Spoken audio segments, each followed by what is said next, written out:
Hello everyone and welcome to Ranch Management Forum 2021. Before we begin, just a few housekeeping notes. If you have questions during the presentations, you may type them in the question box or the chat box in the bottom right-hand side of the control panel, and we will be sure to answer them once the series of presentations have concluded. The presentations are scheduled to take about an hour and a half today, then leaving time for questions at the end. We will continue to answer questions for as long as our presenters are able to stay online. As participants, if you need to log out early, please feel free to do so. You can always tune in to the recording at a later date to catch the questions if you're interested. A link to the recorded webinar will be sent out to registered participants and will be posted to our website, saskatchewan.ca/agriculture, within 24 hours following the live presentation. At the end of this session, you will be prompted to complete a short survey. Your feedback is important for planning future events, and if you choose to include your name and email address, you will be entered to win a $100 credit towards feed testing. I will now turn the webinar over to your facilitator for this session.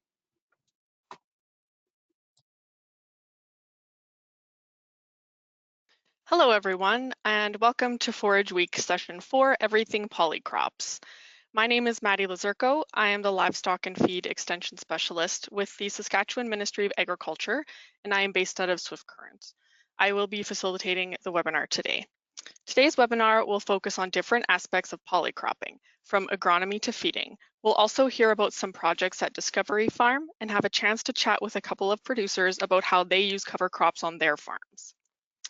Our presenters for this webinar are Mike Brown and Jennifer Hayden with Saskatchewan Ministry of Agriculture, Blake Wyseth with Glacier FarmMedia Discovery Farm, and producers Avery Shepard, Glenn Smith, and Brad Taves. We will start things off talking about the agronomy of polycrops. Mike Brown is the Crops Extension Specialist in the Humboldt Regional Office. He holds a BSc in Agriculture from the University of Saskatchewan, with a major in agronomy and is a certified crop advisor. Mike has worked in both research and retail agronomy, and most recently was a sales agronomist in southeastern Saskatchewan. He assists producers and industry with crop production inquiries and demonstrates new innovations and technologies. So at this time, I would like to turn the webinar over to Mike. Awesome, thanks Maddie. Can you guys see my screen now? Yep, and we can hear you as well. Perfect. All right.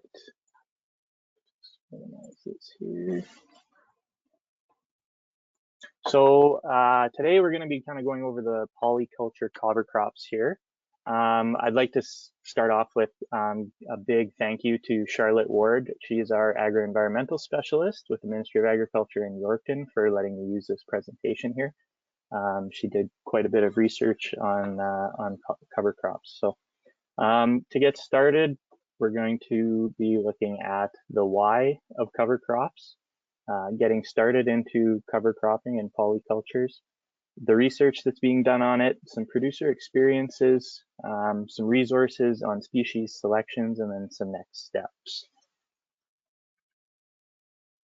So why cover crops? So there's many different options that you might want to put a cover crop out there, increasing your root mass, opening deep drainage in some compacted soils, maybe breaking up a hard pan layer, increasing your soil carbon, nitrogen, nutrient retention, biodiversity, weed and disease cycles, breaking those up, some erosion reduction, and potentially increasing or improving your forage quality for grazing livestock. There's lots that is still unknown about cover crops, so there's lots of continued research in Saskatchewan as well as Alberta and Manitoba, looking into understanding and evaluating the polycrops under grazing conditions and working on expanding the knowledge of them. So starting off with the cover crops, first off, you kind of want to set a goal. And what I've used for setting goals is that SMART method. So specific goal, measurable, attainable, relevant, and time-based. So what is your goal? Are you going to increase your productivity? Are you looking to improve your soil health, weed control, maybe some grazing, or reduce some inputs for future crops? and then identifying your advantages and your limitations. So if you are going to say do grazing on there is a limitation, do you have water available for the livestock? Do you have the ability to move some fencing around there?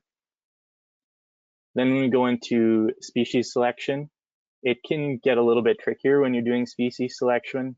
There's not a ton of information on all the species, and there is still so much we don't know with it. And there seems to be a new species or a new varieties of species coming to the market almost annually. So checking the research on it and seeing what maybe producers in the region that your neighbors and things like that, see what they've grown and understand what works in your area.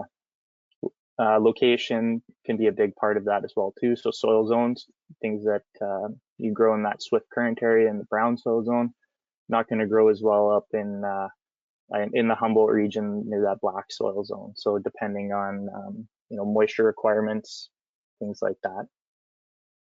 Seeding equipment and seeding method is also a key for species selection. So if you don't have the proper equipment to get what you want out of the species, that might not be an option to take a certain species there. So let's say you don't have that ability to deep seed at 2 inches or something. You've only got that option to broadcast and incorporate, or vice versa. Some species might not do well with that broadcast and incorporate and might actually need to be seeded. So that's something to be aware of as well. And then residue management. So how much are you leaving behind, and what are you going to do with it? So here we have some research that was done by Jillian Baynard, a 4-year ADF study where she was looking at functional groups. So the functional groups she was looking at were the cool season grasses, warm season grasses, legumes, and brassicas. She did comparisons in small plot work against monocultures, 2, 4, 8, and 12 species mixtures. Some of the results from this, so it is region and soil zone specific. This was done at Swift Current here. And the seeding rates don't necessarily equal your plant and biomass in the same proportion. So, putting down a 5% of your blend as one type of species or variety isn't going to actually mean 5% of that production is going to be from that species or variety. We do see this with perennial forages. They'll take a larger chunk of production. So say, a pound of alfalfa seed and a pound of grass seed. The alfalfa is going to take probably 3/4 of that biomass production out there.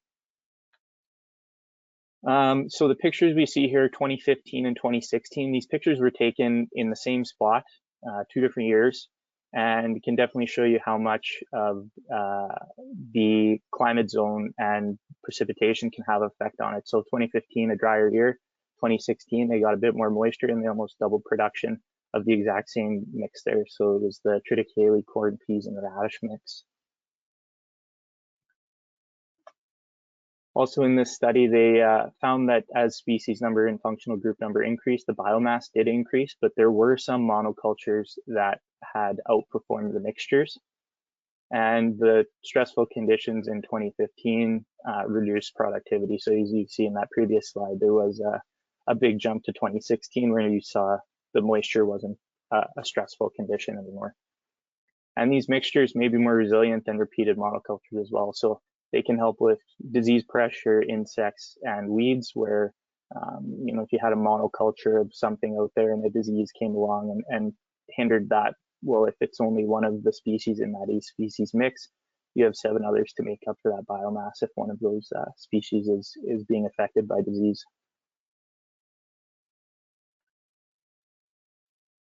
This was a study done by Dr. Luke Baynard at the Manitoba Beef and Forage Initiatives Project. And he was looking at the use of multi-species annual forages to promote healthy soil microbial communities and improve forage yield and sustainability. So they were looking here for treatments, oats in the monoculture, and then a 3 species mix. So if we remember back to what Jillian did, there was those functional groups. There's the legume and the brassica, as well as a cool season grass in that 3 species mix. And then the 6 and the 9 species would add another of each of the functional groups, except in the 9 species, the sorghum would have been one of the warm season grasses. So when we look at the yield increases here, the oats monoculture was significantly higher biomass than the mixtures there. But when we look at the mixtures, they did have significant increases in yield from mid to late sampling. So that could definitely help if you're looking at decent moisture and yield potential later in the season. Those polyculture mixes can take advantage of that later season moisture as they start to tend to grow a bit later in the season versus the oats would set their yield a little bit earlier. As you could see, year to year, 2016 to 2017, again, 2016, that higher moisture year, 2017, you'll hear me say this quite a bit later in the presentation as well, 2017 was dry. A lot of us remember that year. And you can see the difference in yields from 2016 to 2017, Brookdale and Swift Current. As we look site to site, the Swift Current site did out yield Brookdale in 2016, but 2017 it did it out yielded, and this could be attributed to Swift being in the brown soil zone. Brookdale's just northeast of Brandon in Manitoba, so they were looking at a black soil zone, more soil moisture, more organic matter. So when they went into looking at the soil microbial community and soil health properties of it, the mixtures didn't really have an impact. They had a minor impact on soil chemical properties. So the nitrate levels were a bit higher in mixtures, but there was no change in carbon and available phosphorus. When you look at the actual community shifts, there was minor shifts in Brookdale, potential early indicators of changes to the diversity. But in Swift Current, they did see a difference between that increase in bacterial diversity and a decrease in fungal diversity. So this could be attributed to the increase with soil nitrates in the mixtures. As well, they didn't see there was a minimal impact of the increased forage crop diversity on the productivity, soil nutrients, and microbial communities. And the mixtures did have better forage nutrition compared to just the oats monoculture. So it is possible to improve your forage quality of a crop while not sacrificing that productivity or negatively impacting the soil community.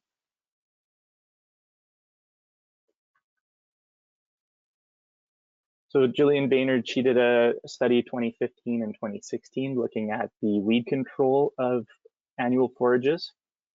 She had a 7 mixture treatment with up to 8 species, as you can see on the right there. 2 different row spacings, 15 or 30 centimeters. And the crop mixtures that contain forage radish and barley generally had the higher weed suppression. So barley and forage radish get off to early start shading out weeds and outcompeting for sunlight, nutrients, and moisture. So they can help cover that soil and work to suppress the weeds. The other part there was the oat and pea mixes. So that actually had the highest weed abundance and the highest abundance each year, and that row spacing did not affect the weed level. So the big part of this study was to understand, can you break those weed cycles and manage some weed control, and is there an opportunity for the cover crops to fit in there? So as we saw, the brassicas did have that fit for weed control. So Gillian also did some BMPs for forage crops with the Saskatchewan Cattlemen's Association. She worked on 3 different aspects there on fertility rates and different mixtures and then residue levels. So the mixtures she had were balanced mix with oats, barley, peas, hairy vetch, forage radish, and the hunter brassica. The weed control mix with oats and peas and the 3 brassicas in there, and then the nitrogen fixing mix with 3 legumes.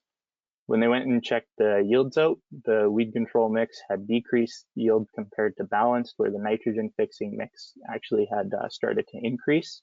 So that nitrogen fixing mix, probably likely with the yield increase, was from the hairy vetch as it starts to come on later in the summer. Fertility rates, 0.60 and 120 kilograms of nitrogen per hectare. Increase that fertilizer, increase the weed control. So you're giving that polycrop a competitive edge to outcompete those weeds. Although fertility did not have a huge impact on yield, it did give that edge on the weed control. When they looked at the residues levels, 0%, 50%, 100%, it was to simulate grazing. So 0 was that take it all, 50 was take half, leave half, And then 100% would be like a green manure that was trampled in. In the subsequent wheat yield in 2019, they did increase the yields as they left more residue behind. So of course, you know, you're going to be leaving that plant material back. It's going to increase nutrients return to the soil and increase organic matter, but they did not see a carryover into that 2020 year. So it seemed just to be that subsequent year after leaving the residue out.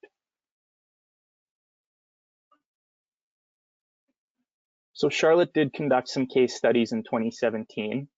She went through to look at the goals on gathering info on how producers are managing their cover crops, looking at the impacts of the seed blend and forage yield, and then she did some economics using cover crops as a feed source. So her first case study was in a mixed farm in the Foam Lake area. This producer had done cover crops for a number of years, was experienced. They had set the goals there, as you can see: supplemental winter feeding, increased organic matter, and some weed suppression.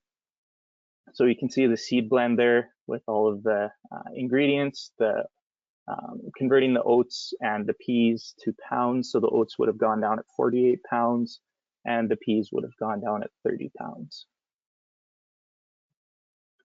When she went and looked at the growth in September, and again, 2017, dry year, it was 3+ feet of growth. So you can see how well this crop was able to get through that dry year. So Charlotte went and took quadrat cuts in the field. She took 5 quadrat cuts to see what was there. And what she found is what you seed isn't necessarily what you get. So what we see on the left in that column, anything with a red check mark beside it was part of that seeding blend in the spring there. And you can see that there are some that were in that weren't part of that. So fava bean, flax, the radish, and the turnips. So those carryovers from previous years. So when we look at the yields of percent of total yield, you can see that we had that 48 pounds of oats going down in that blend, led to that 60% of yield there. We had 1.5 pounds of that brassica and kale, and it brought out 9.2% of total yield. And then the 30 pounds of peas brought 6.6%. So 75% of the yield came from those 3 species right there. And then buckwheat did actually account for another 6.6%. So it was tied with the peas. The second case study she did was a grain producer in the Lanigan area. He was looking for 2 years of seeding. And he was dealing with a cattle producer down the road who would bring the cattle over to graze it, wanted to kind of give his soils a break from the continuous cropping. And you can see his goals there: really reduce that salinity and increase productivity around the sloughs, break the pest cycles, improve soil structure, increase your water holding capacity, increase infiltration rates, and improve the nutrient cycling. So when they looked at the 2 blends that went out onto that field, you can see the 4 main components there were the same. And then there were a few different additives in as well. Charlotte had asked the producer about the sunflower being included in the polyculture and what the goal was for it. And he had said to her that it was for his twin daughters and wanted them to be a part of it and enjoy going out to the field. So when you do set those goals, you don't have to be specific when it comes just to yield. You can have some fun with them as well. So this is the swath of the blend 1 with the oats and alfalfa. Again, 2017, not great rainfall that year, but you can see you still had a pretty good swath out of it. And then October 6th, the 2 blends compared. So when we went to add up Charlotte went and did clippings and found what the biomass percentage was of each of the blends on the 24th and the 6th. And total weight for blend 1, 6,860 pounds per acre. And then total weight for blend 2 was 5,639 pounds per acre. And then you can see here the cereals made up a big chunk of the August 24th clipping, were the cereals that were adapted to that area and did well, and they made up a bulk of that biomass. So I think it's important here to see that Stick to some of the crops that you know grow well in your area and that are going to be more likely to give you a good chunk of biomass and yield, and will be successful with them. So her third case study she looked at was a mixed farm in the Craven area. The goal was late fall, early winter grazing, and a swath graze with regrowth. Previous crop, perennial alfalfa, brome grass, and a hay stand. This field was prepped with a 2-time, sprayed with glyphosate twice, went over with a Pro-Till twice at 1.5 inches. Seeded on June 10th, peas and oats on that 10 pounds peas, 30 pounds oats went down with a hoe drill, eagle beaks on 7-inch rows. The 3.5 pound Union forage down with a Valmar and harrowed in.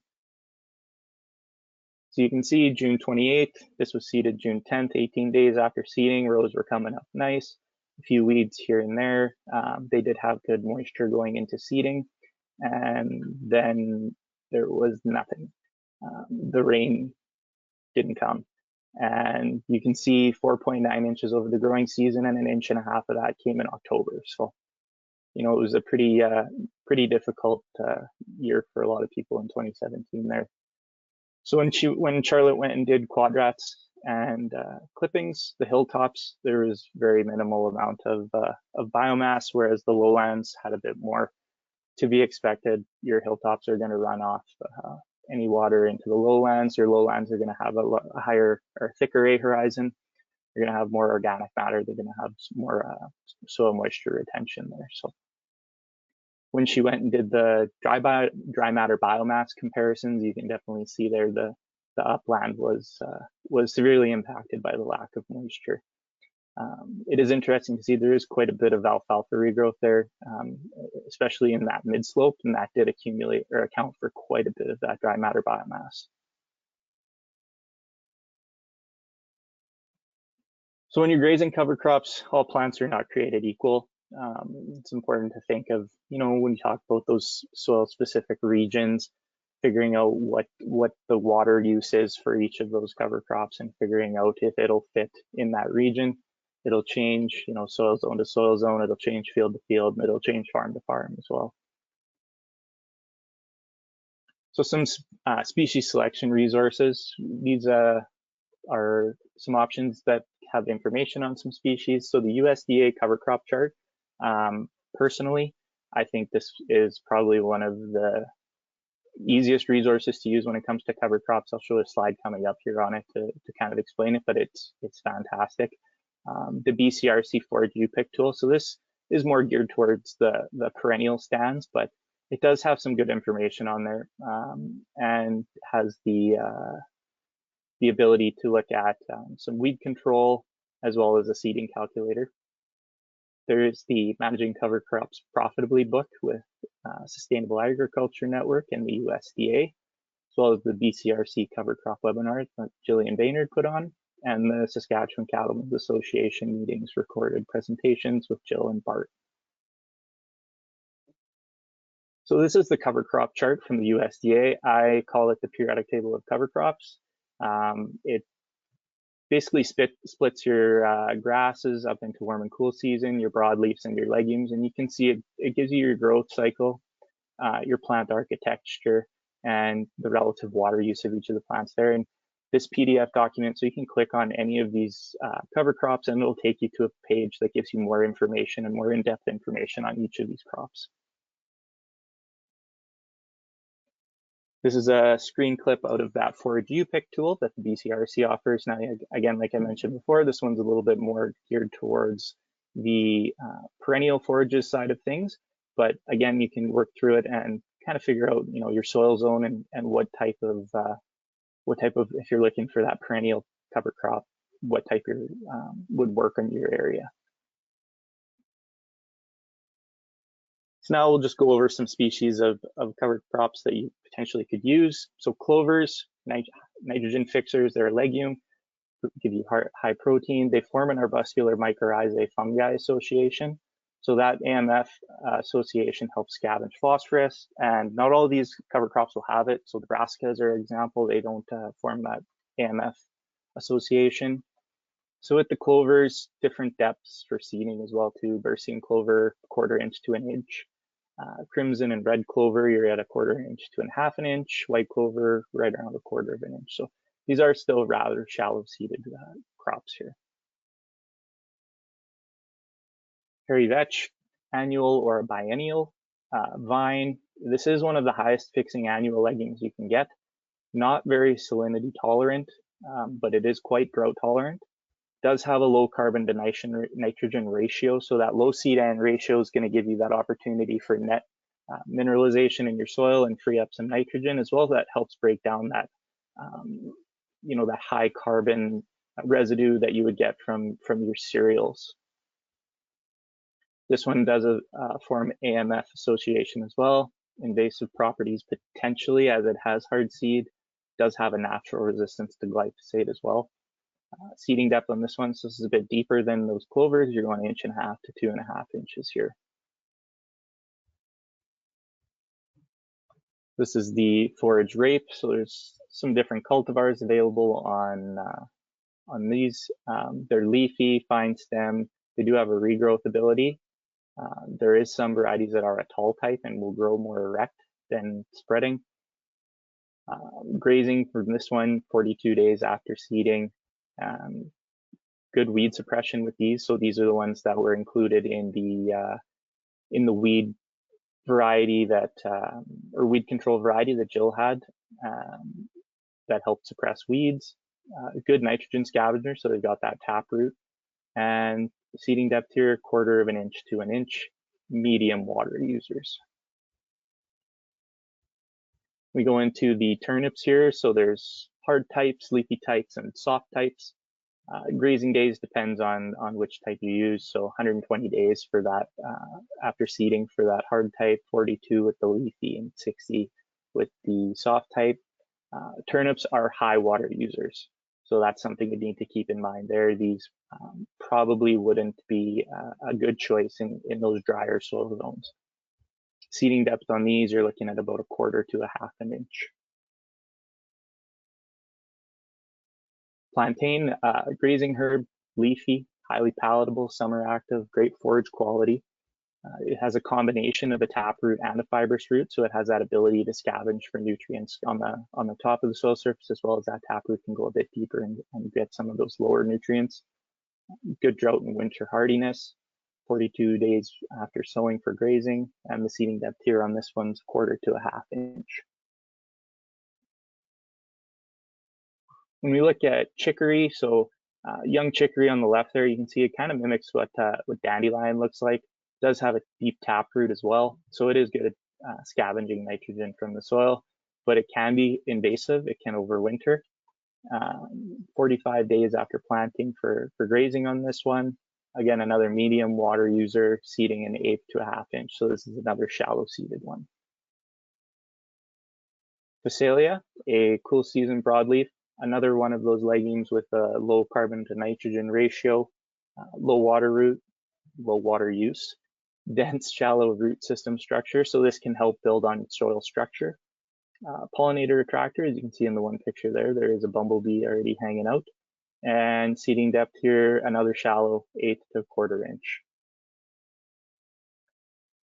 So the golden rules of cover cropping from Clayton Robbins here, there are no super plants. There isn't going to be one plant you can throw into a mix that's going to either guarantee huge yields or guarantee you to have the most improved soil ever. There are risks involved with cover cropping, and it's never one size fits all. So there's going to be differences, like I mentioned previously, going into blends in different soil zones, as well as, farm to farm, field to field. It could potentially all be different. You need to take assessments on what you're dealing with, and then need to plan, set your plans out.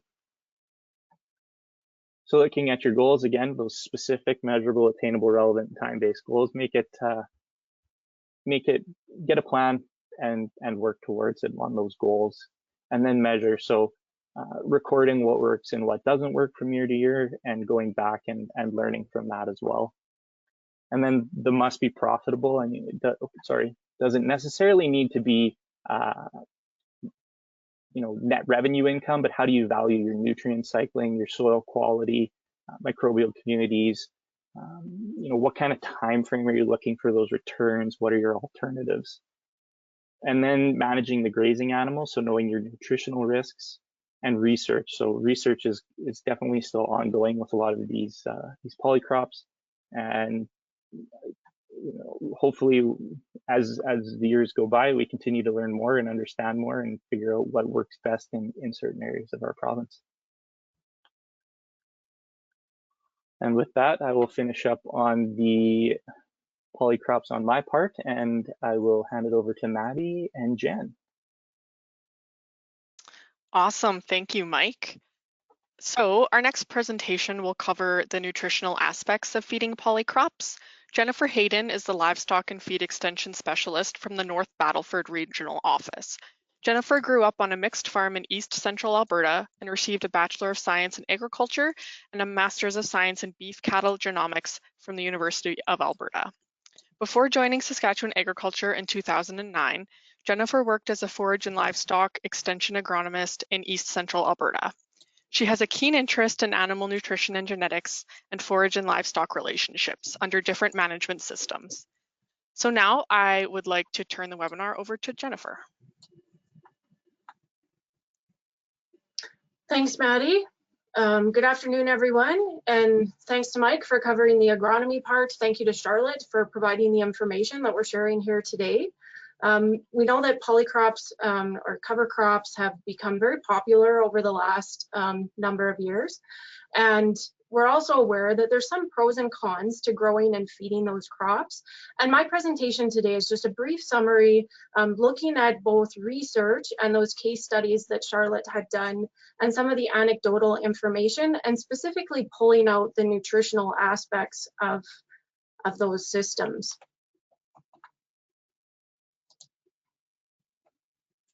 So just an outline of what I'd like to talk about today is why might we choose polycrops for cows? And then we also need to cover off what do your cows actually need in terms of nutrition? Will those polycrops meet their needs, and how do they compare to traditional feeds? Are there anti-nutritional factors and other concerns that we need to keep in mind? We also need to know whether or not those cows are going to eat those crops. And then we'll just wrap things up. So it has been noted by forage researchers here in Saskatchewan that the use of polycrops under actual grazing conditions has not been adequately evaluated from a research point of view in the province. We still have lots to learn, and we can learn through research. We can also learn by working with producers like those that you're going to hear from later this afternoon. So some of the reasons why we might grow polycrops for livestock would be to provide relief to pastures during the summer. Maybe we want to hedge our bets on forage growth. If we're planting multiple species, that means that we have multiple opportunities for growth in different conditions, whether that's different soil conditions across that field, if we've got different moisture conditions in various areas that we're seeding those crops, whatever. In terms of those differences. Maybe we want to extend the grazing season, or maybe we're looking at providing some aspect of improved forage quality for those livestock, and maybe it's as simple as wanting to try something new and different.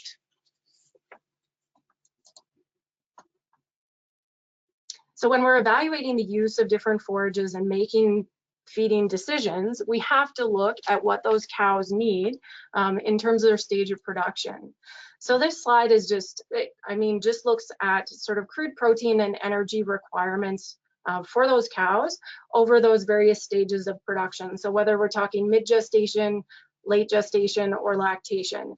And we know that as those cows progress through that pregnancy and once they've got a calf at side, that those values or those requirements are going to increase. We also know that when it's really cold outside, so below -20, or when we've got that wicked wind chill like we've had for the last couple of days, that those energy requirements are going to go up compared to their normal rate.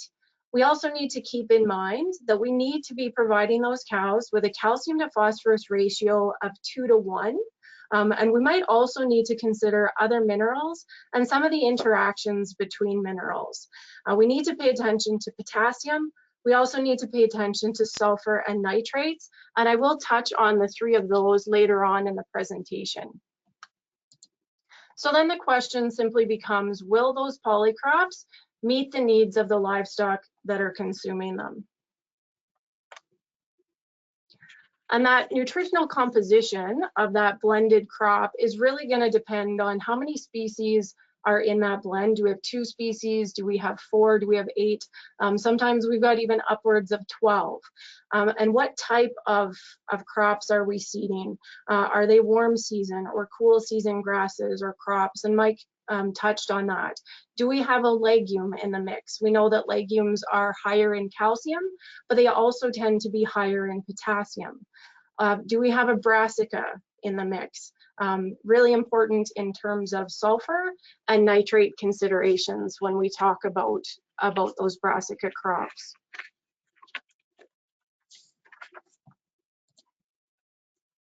So a 4-year study carried out at Ag Canada 2012 to 2015, so in the Swift Current area, looking at monocultures versus those treatments with 2, 4, 8, or 12 species. So Mike talked about this, I think it was the Jillian Baynard study. What they found in terms of feed quality is that as the number of species and the number of functional groups increased, that biomass and yield increased. They also found that the mixtures that had higher proportions of legumes and turnips resulted in better nutritional values, so higher protein, higher energy, but there was a limited effect on improving that plant nutrition in mixtures with 4 or more species present. So they didn't see those nutritional differences as much when they looked at 4, 8, and 12.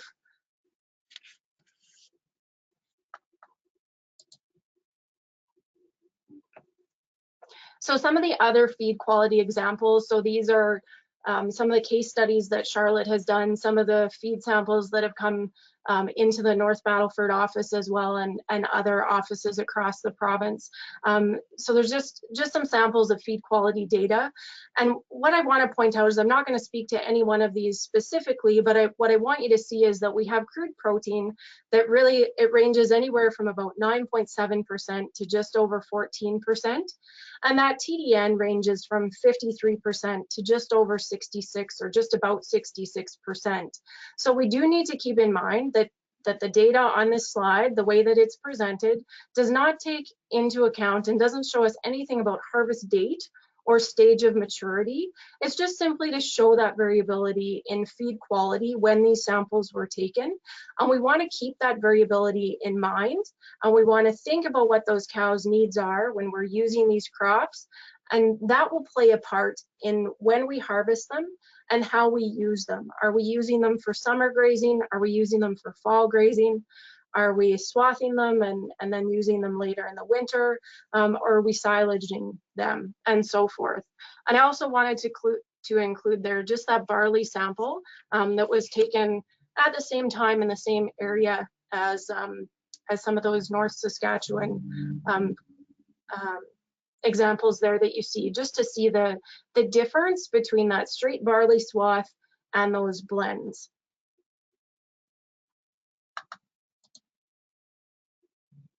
So there was a study at Western Beef Development Center 2017 to 2019 where they looked at barley versus a polycrop blend of forage peas plus 7 other species.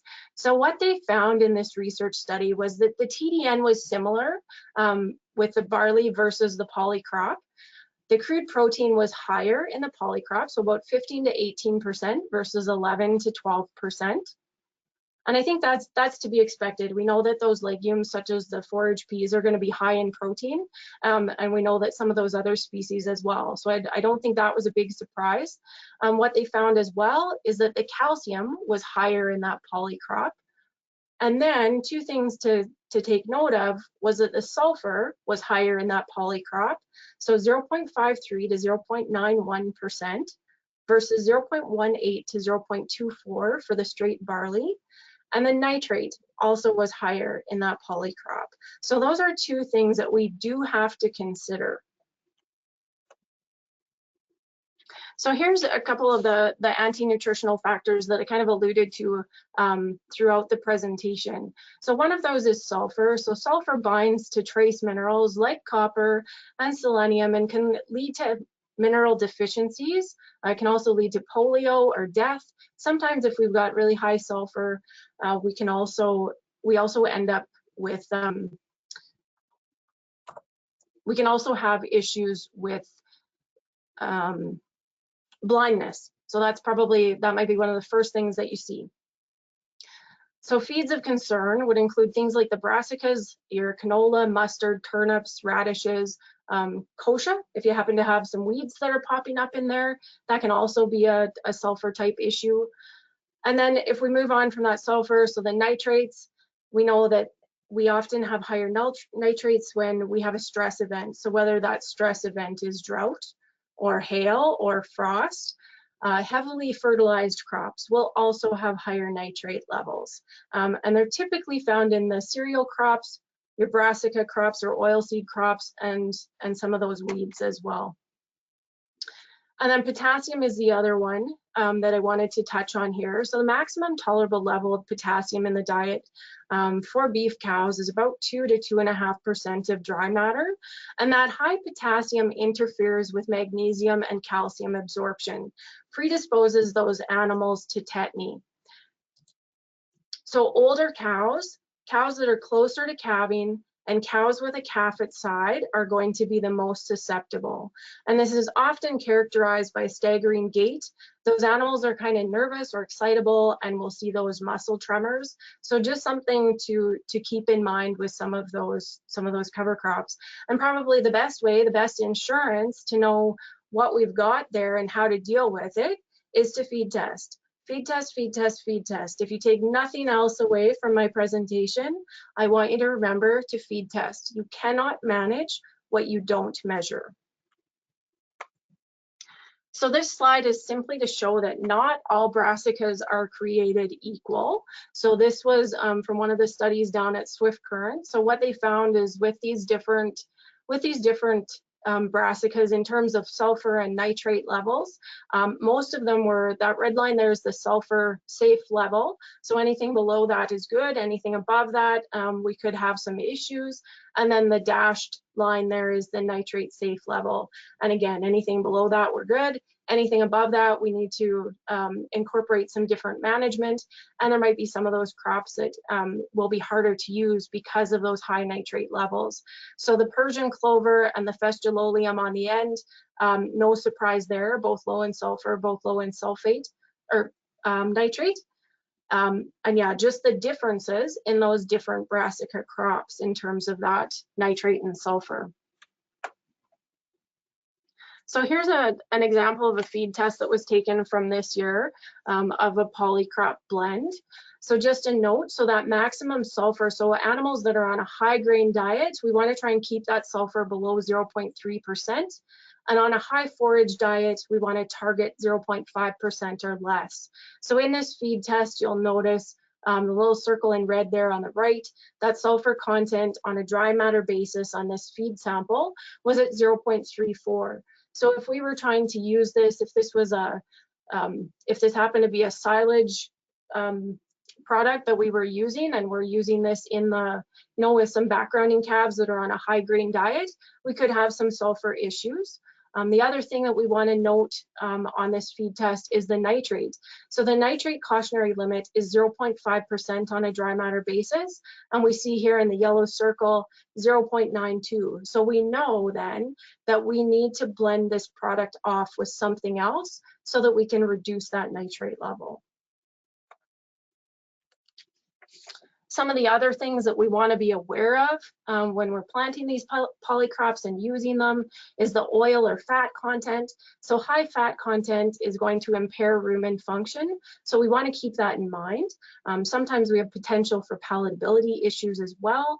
So canola, flax, sunflower, those would be the most obvious ones. And we just want to keep in mind that depending on how mature these plants are getting and how much oil content is there, we just want to be aware of that. Sorghum and flax can have high prussic acid content, so we want to keep that in mind.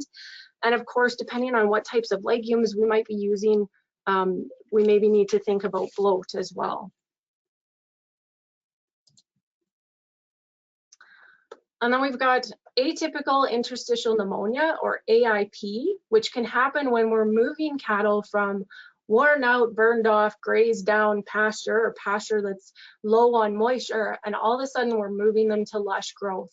And often the first sign that we've got an AIP issue is that we have dead animals. So something just to keep in mind if you are moving them, you know, from a tired pasture onto something like a polycrop that's very lush.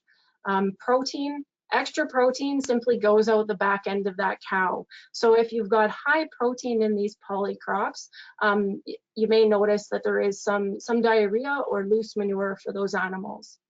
And then palatability is something we need to keep in mind. So these forages are new and different than what those cows are used to. And cows can be like little kids. They're kind of picky about what they eat.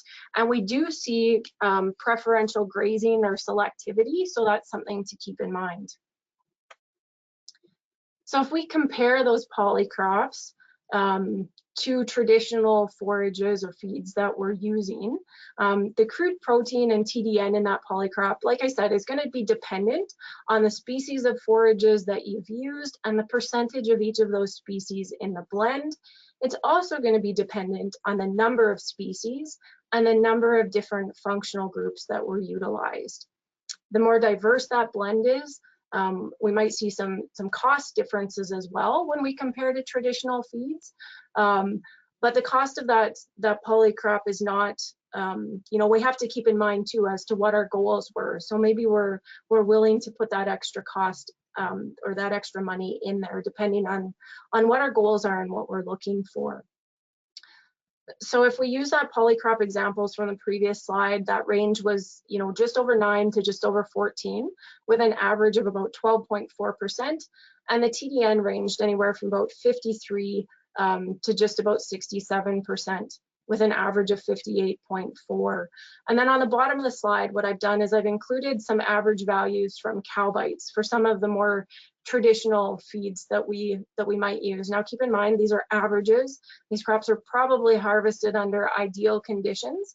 And so even with averages, sometimes we don't necessarily see the numbers that are reported here. Oftentimes we'll have you know, corn silage maybe closer to that 8% for protein, and the barley and oat silage, sometimes we see lower values there as well, just depending on when and what stage those crops were harvested.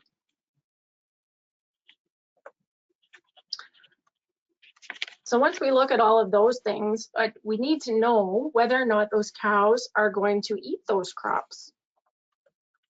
So it might depend on how we preserve that feed or what our feeding method is. So are we using this as late summer or early fall grazing? Is it a standing crop that we're going to stockpile graze in the late fall or early winter?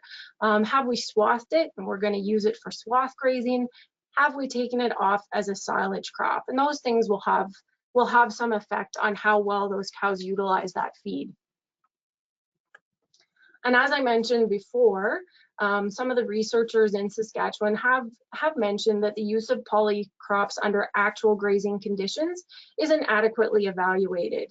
So we do need more information and more research done on that. And this is just a picture, I think from the Swift Current area, of cows that are trying to graze some brassica crops in the snow there. But having said that, we do have anecdotal evidence from a number of producers across the prairies, and it's great when we can incorporate that information and we can speak with those producers and kind of get their feel for what's going on, and incorporate some of that evidence that they have. So here's a picture of an operation in the Foam Lake area a couple of years ago. So this was a 9-species blend. So these cows are out on swath grazing. There's not too much snow cover there. It looks like just about the right amount for swath grazing. They appear to be happy and satisfied, maybe even a little bit fat and sassy.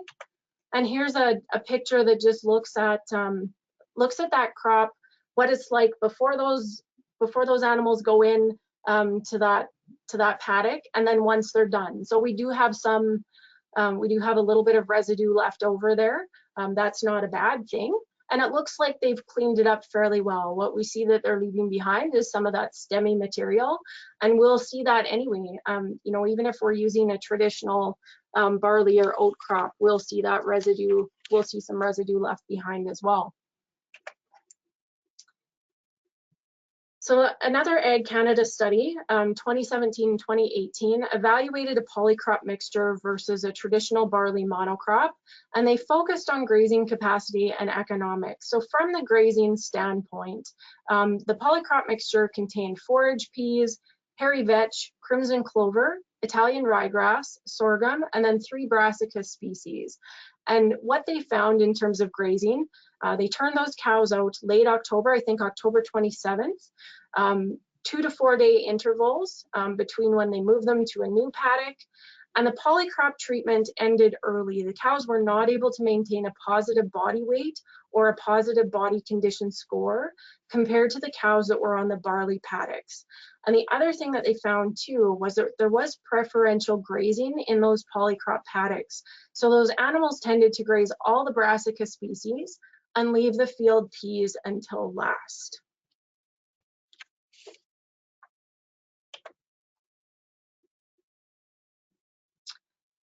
There was another study at Western Beef Development Center. So I talked about this study earlier, and it showed as well that preferential grazing. So the grass and sorghum species were grazed first, then the brassicas, which were very similar to the crimson clover and the hairy vetch. And again, those cows tended to leave those forage peas for last. And at Western Beef, they had a number of freeze-thaw cycles that resulted in a layer of ice and snow over the polycrop that made it virtually inaccessible to those cows. So what happened was they ended up with less grazing days on that polycrop versus the barley because they had to pull those cows off early. They just couldn't get to that feed. So one of the case studies that Charlotte had looked at in the southeast of the province, the producer had a mixture of oats, Japanese millet, corn, Persian clover, sugar beets, collards, plantain, and chicory. And he noted that it was dominated by oats, Japanese millet, and volunteer canola. The corn and the Persian clover were almost non-existent. And he had cows that were turned out, so went off pasture and into the polycrop in October, but they'd had some heavy frost before that. The cows were naive to that mixture, and the cows tended to go in and eat the oats from the grain from the oats first. And about a week later, he had 3 dead cows. So they did not determine the cause of death in that situation, but certainly the potential for bloat and or that atypical interstitial pneumonia could be the cause of death given the rapid change in diet to that higher quality feed. So just wrapping up our kind of take-home message, there's certain things that we have to be aware of in terms of management. Treat those stands of polycrops, especially when you're using them in the, if you're using them in the summer or the early fall, we want to treat those stands as we would a lush alfalfa stand. Never turn a hungry animal onto grazing or feed that they're not adapted to. We want to limit their intake or blend that feed off with something else. Allow them some access to other roughages or dry feed. And we need to be aware that there might be some selective or preferential grazing. And that might depend too on what your carrying capacity is or what your stocking rate is. Keep in mind that you are probably going to need to supplement with a high quality trace mineral and for sure salt. And we need to keep in mind that calcium to phosphorus ratio. And I can't stress it enough, forage and water testing are just so important. You really need to know what you have in order to manage it appropriately. And then the bottom line, those polycrops are nutritious feeds. They can certainly meet those cows' requirements at different stages of production. It'll depend on what that blend is. It'll depend on when it was harvested and how that feed was put up, but is certainly a good fit in many situations.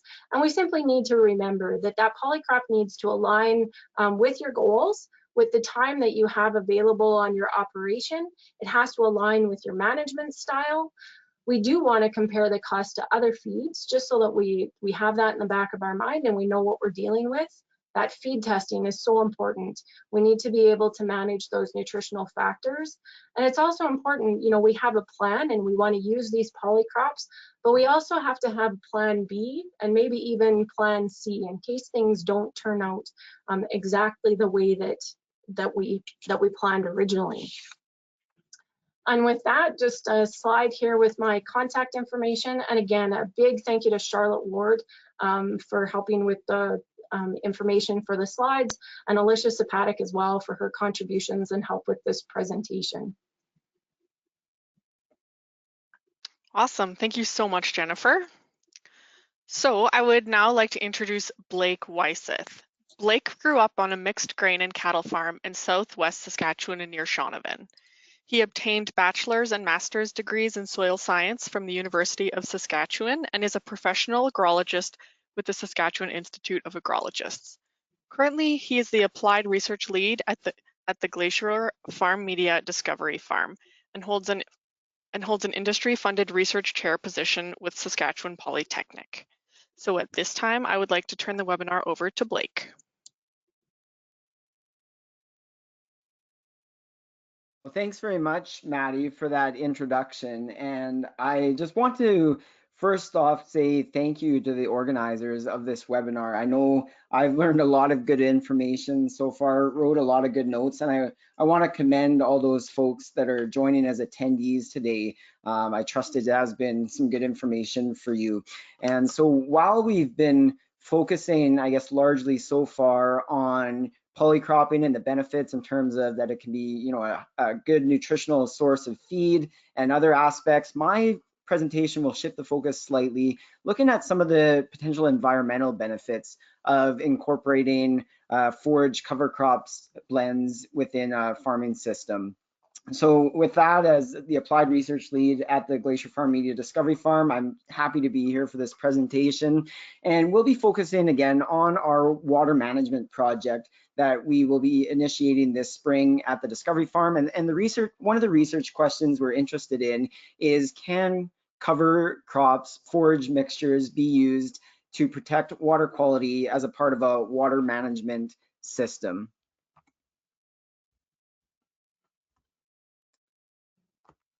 So with that, I just want to provide a little bit of context on what the Discovery Farm is.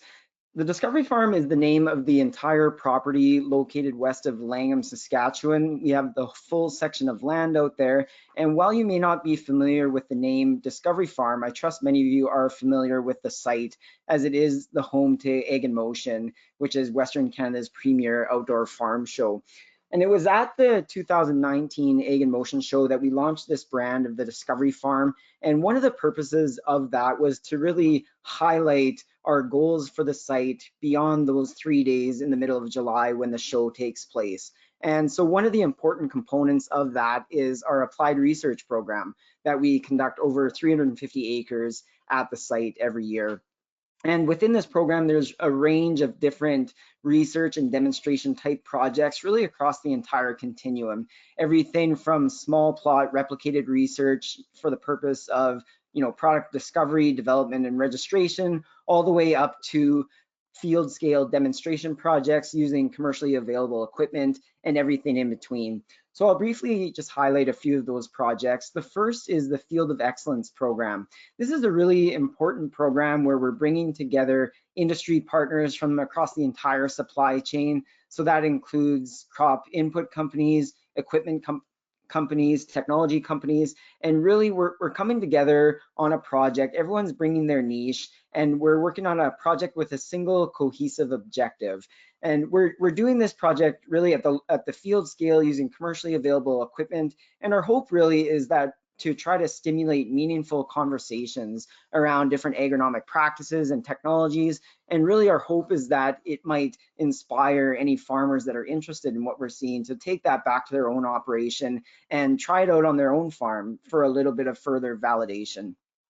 The second category is private sector funded projects. So the example is we're working with Yara Fertilizer and with their Yara Incubator Farm on our site. So this is a project, really they have their exclusive space on the Discovery Farm, but our resources are designing and implementing those projects and protocols and really working as a third-party contract research group.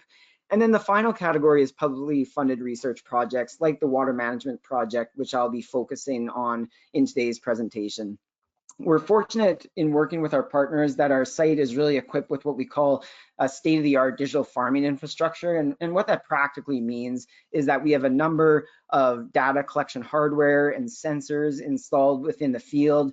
And we also work with other remote sensing techniques like satellite imagery and others. And some of this hardware includes soil moisture probes, weather stations, cameras that track the growth of the crop over the entire growing season and others. And really collectively, this just helps us to collect data and make informed management decisions in season, as well at the end of the season when we're doing our analysis and interpretation on the data we're seeing in our observations. It really just helps us to understand a little bit better what's going on.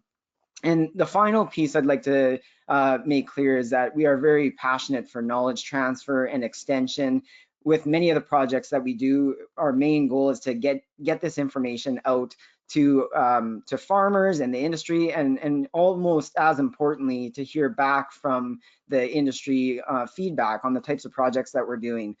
We are very much open to hearing ideas, and indeed we want to be engaging with the industry just to ensure that the types of projects that we are doing are actually answering relevant questions and resonating. So at the end of the presentation, I'll share my contact information, and I do encourage and hope that some folks would feel they can reach out if they have any feedback or comments or ideas for future projects.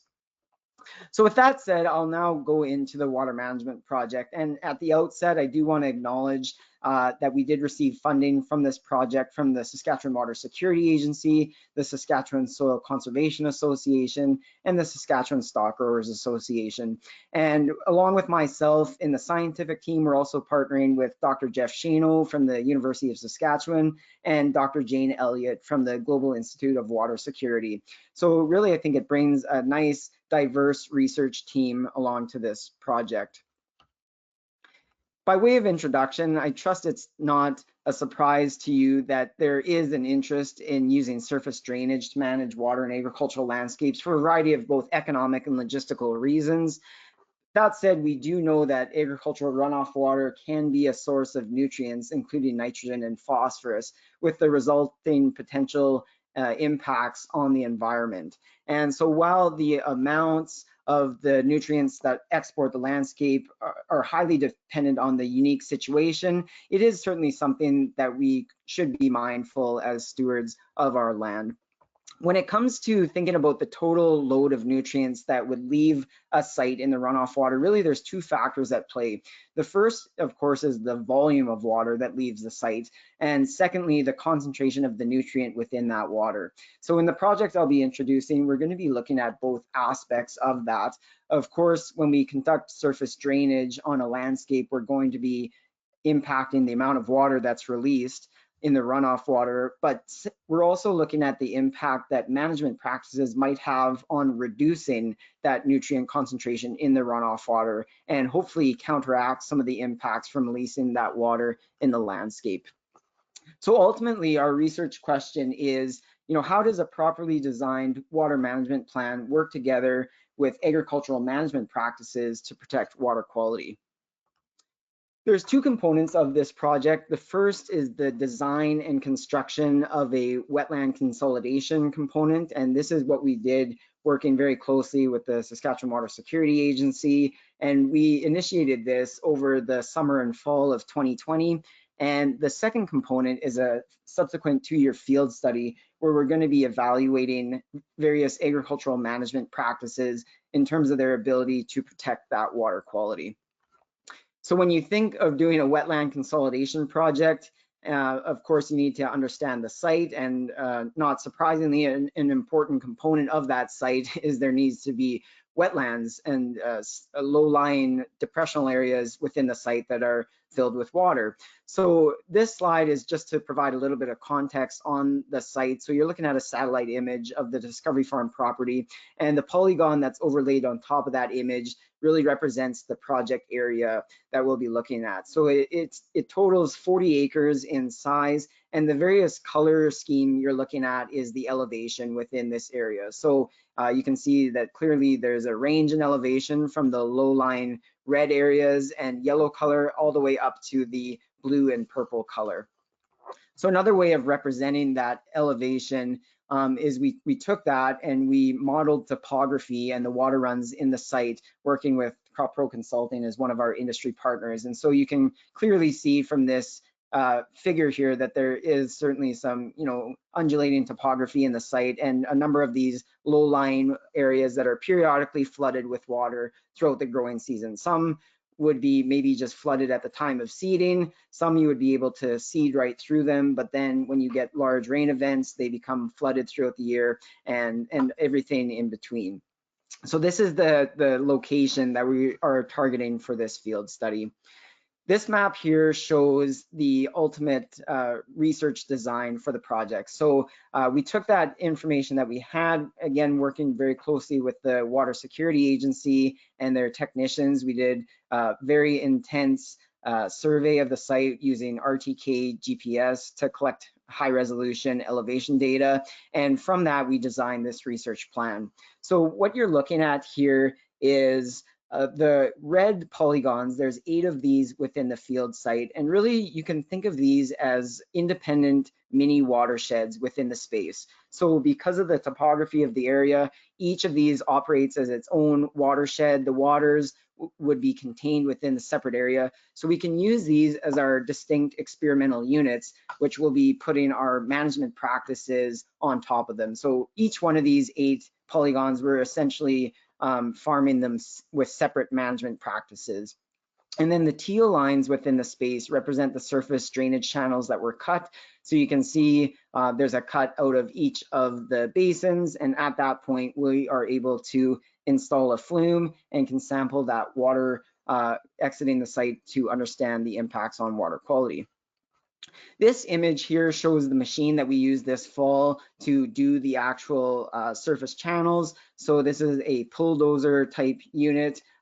We partnered with a company called V-Wing, and the tractor is of course equipped with RTK GPS as well, so it can make very high resolution cuts only as needed. And it's quite surprising that really there's a minimal soil disturbance actually involved with this machine, only moving the amount of soil that's really needed just to get the water to flow, and largely we're following the natural topography in the field as best as possible.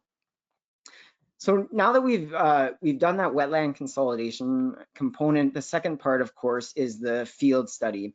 And this will be a 2-year field study beginning this spring.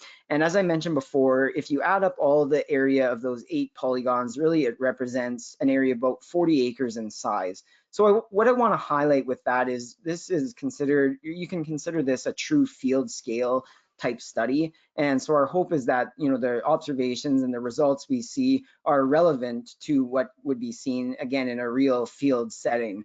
Recognizing, of course, this is just one site location, but really our hope is that it'll create a model where we can design further projects to further validate this across other conditions and geographies in the province.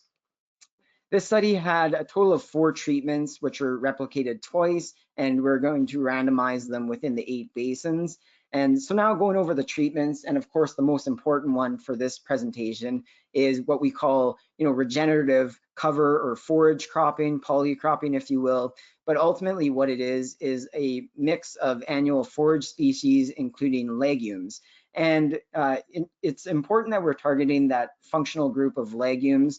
The reason being, and really the hypothesis for this treatment, is that by having legumes, of course, they're able to fix their own nitrogen. So the idea being that when we're seeding this mix, it will have a reduced nitrogen demand at the time of seeding compared to simply an annual crop. And so by making better use of that nitrogen that's fixed by the legumes, as well as the residual nitrogen at the site. Our hope is that it'll have a positive impact on, reducing the amount of nutrients lost in the runoff water.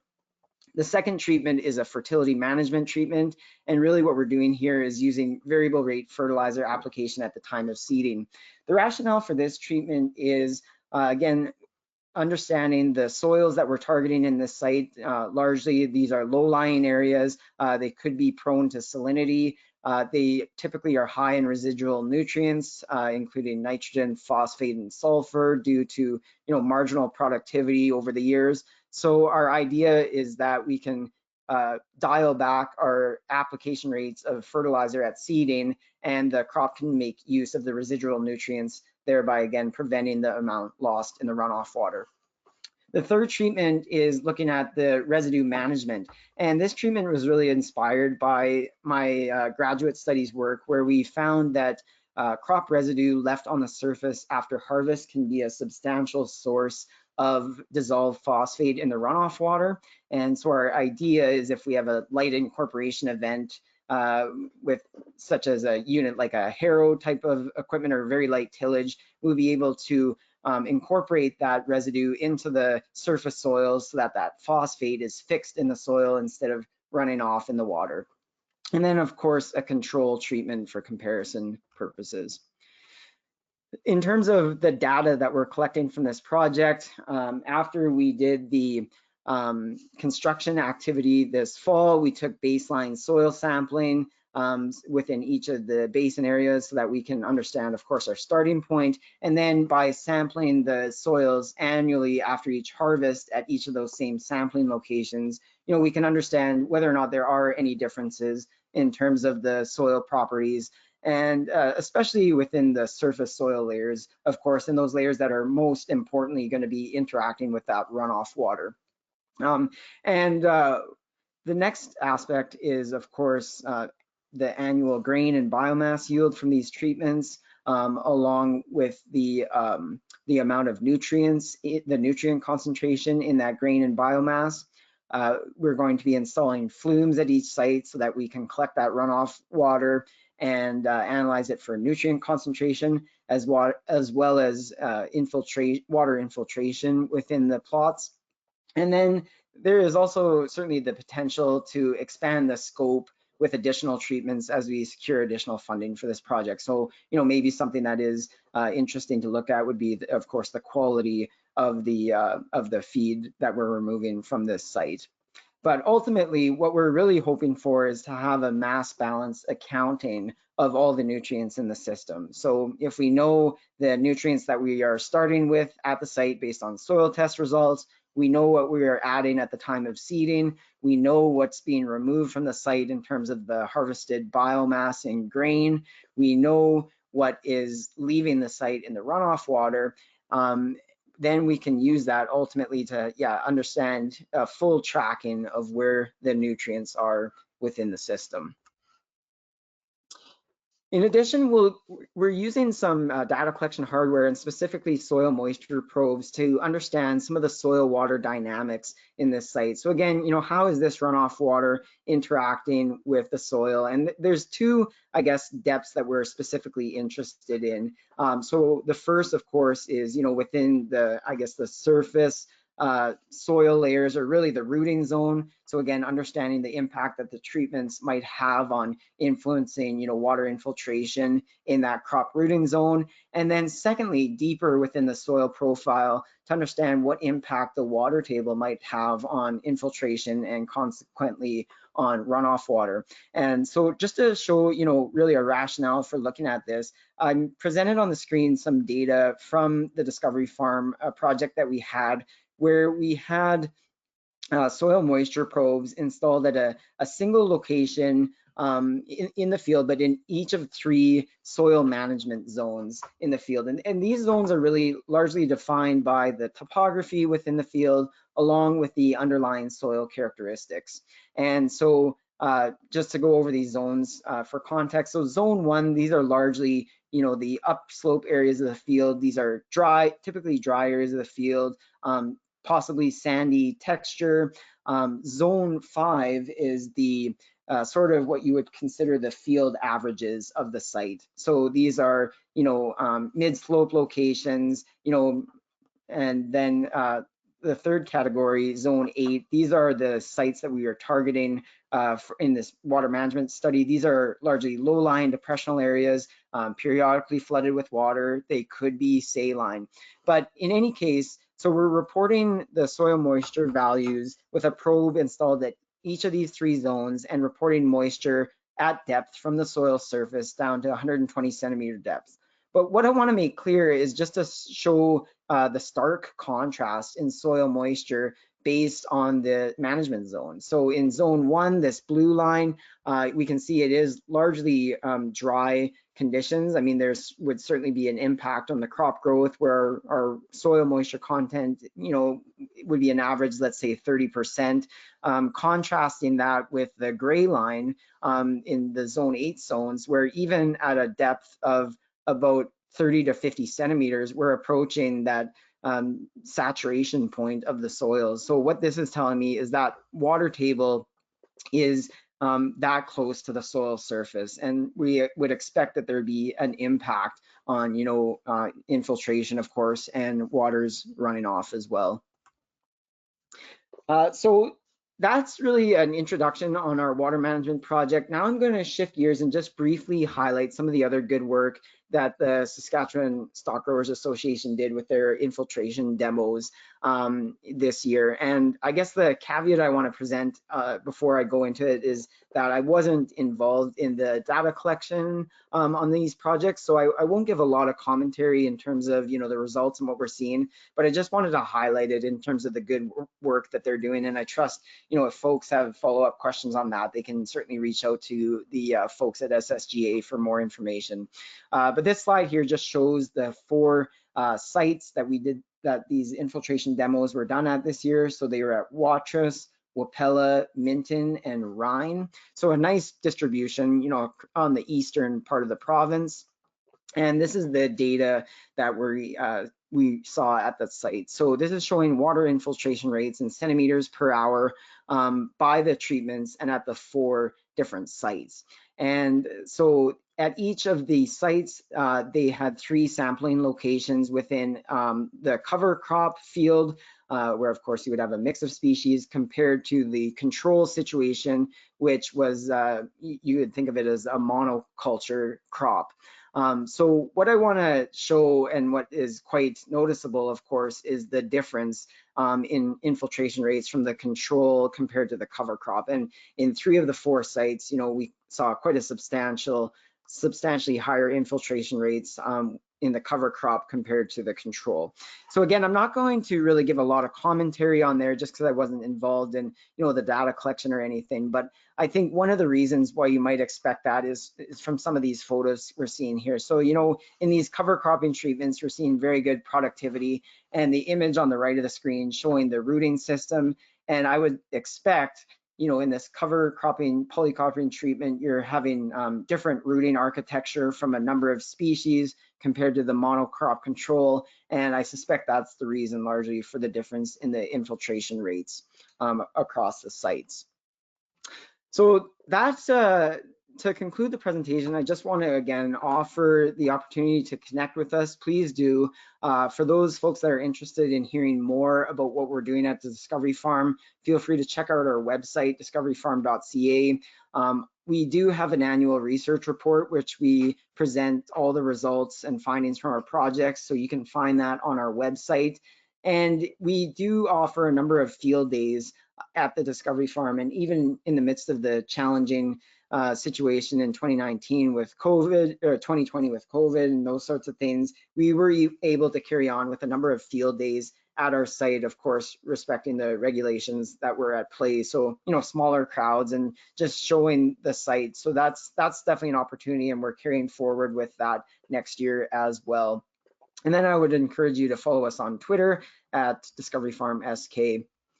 And with that, here's my contact information. So again, I would definitely encourage anyone interested in reaching out and learning more, or just connecting with me, please feel free to do so. So thank you very much for the opportunity to speak this afternoon. Awesome. Thanks, Blake. That was really interesting information. So now I would like to introduce our producer panel. This includes Glenn Smith, Avery Shepard, and Brad Taves. The panel will share their experiences as producers who utilize polycrops in their own operations. So first up, we will have Glenn Smith.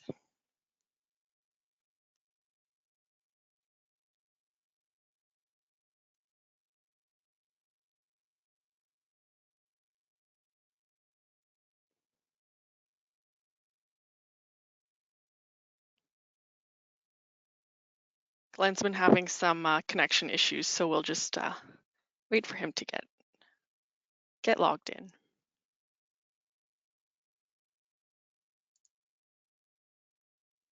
There, are we okay now? I can hear you. Can't quite see your screen yet. All right, 1 second here. We'll get this update done, hopefully.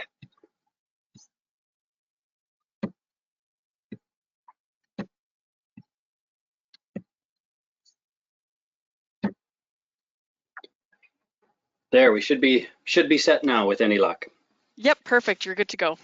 Okay, awesome. Thank you. Well, good afternoon, everybody. I appreciate the opportunity to share some thoughts and experiences with you today.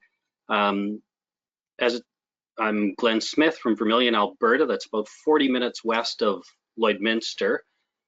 We live in a thin black soil zone. My particular soils are loamy sand and sandy loam, so it's soil best suited to perennials, but with some decent management and adequate precipitation, we can grow some annuals as well. A few items about my operation: 450 cow calf. We calve May, June with kind of a lower maintenance British cross cow. We do 250 grassers during the summer, and then 1,200 to 1,500 backgrounders in the winter. So the overarching goal for my operation is year-round grazing, and I aim for that as a means of reducing costs, because as we all know, margins are pretty slim in the beef industry. So for me, grazing includes different alternatives and options. That's native and tame pastures, corn grazing, swath grazing, stubble grazing, bale grazing, and then in the last number of years, I've incorporated polycrops into the mix as well. So for the next bit, I'm going to describe how polycrops fit into my system. My first experience with polycrops was actually purely by an act of Mother Nature. We had a field of corn get hailed out completely in mid-July. So rather than seeing the field go bare for the rest of the year, we just took some polycrop seed and drilled it directly into the corn, hailed corn. That was July 17th. On November 20th, we turned cow-calf pairs into it when they came home from summer pastures. And it was when we did the feed tests on it, was 17% protein. We got excellent gains on the cows and calves that fall, and 110 cow days per acre. So after that little experiment, we decided that there might be a fit for polycrops on the place. Now, I'm fortunate that I have kind of a unique opportunity with my neighbor. Will Grunewald, my grain farmer friend and neighbor, is really progressive, and he's keen. He's got a really keen interest to improve his soils and do things that give environmental benefit as well. So a number of years ago, he bought a half section, and it had been conventionally farmed. It was a canola wheat rotation. It had some soil structure issues. Water infiltration wasn't great. So he was looking for something that might provide some opportunity to improve the soil. So we sat down over a cup of coffee the one day, and as it turns out, Will now seeds polycrops on his land. We use my cattle to manage the polycrops, and it's a really mutually beneficial relationship for both of us. So when we sat down to talk about this, there were two main goals in mind. First and foremost for Will was soil improvement. The soil, as I said, had some issues. There was a hard pan in it, infiltration, structure issues. So we needed to improve the soil. Will also wanted some, the environmental benefits that could come to it. I, of course, was looking for a good forage for my livestock. So those were our two things: soil improvement and reasonable quality forage. But in the whole scheme of things, the soil improvement is utmost in mind. So that's what we're primarily focused on. So it means that we manage the polycrop for the soil factors more so than for the forage and livestock production issues. So we use a pretty diverse mix. I mean, anybody who's used polycrops knows that there's innumerable species available. The ones that we've used in various combinations: crimson clover, hairy vetch, sweet clover, peas, chicory, plantain, Japanese millet, Italian ryegrass, winter triticale, sunflowers, phacelia, tillage radish, turnips, various other brassicas. We do limit our brassica content, mostly because of disease considerations for Will's canola rotation. We always include oats in the mix. Inevitably, the oats provide the majority of the forage production for us. The other plants, of course, are important, but they serve different roles. We like that diversity of species. It for better soil building and for certainly for improved livestock nutrition. Another factor that we do is we leave probably more residue than most people would. The reason we do that is because we want to feed more of the soil microorganisms and try and improve the soil more rapidly. If we were aiming strictly for maximum forage and animal production, we would clip it much shorter and leave less residue.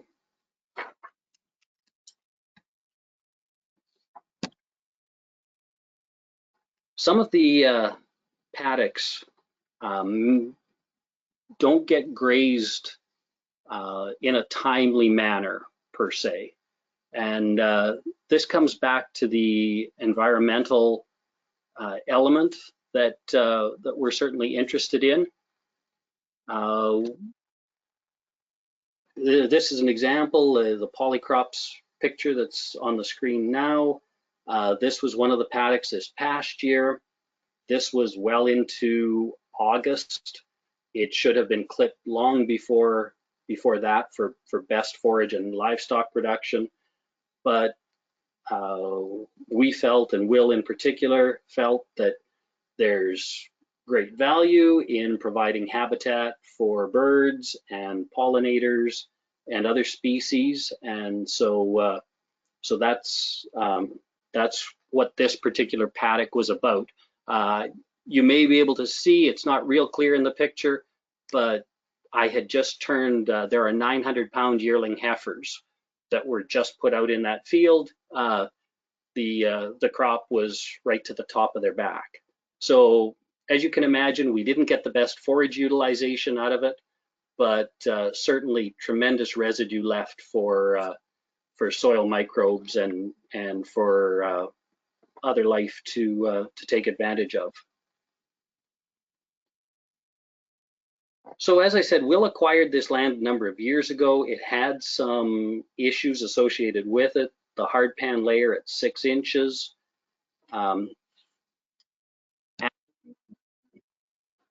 The multi-species or polycrops on it.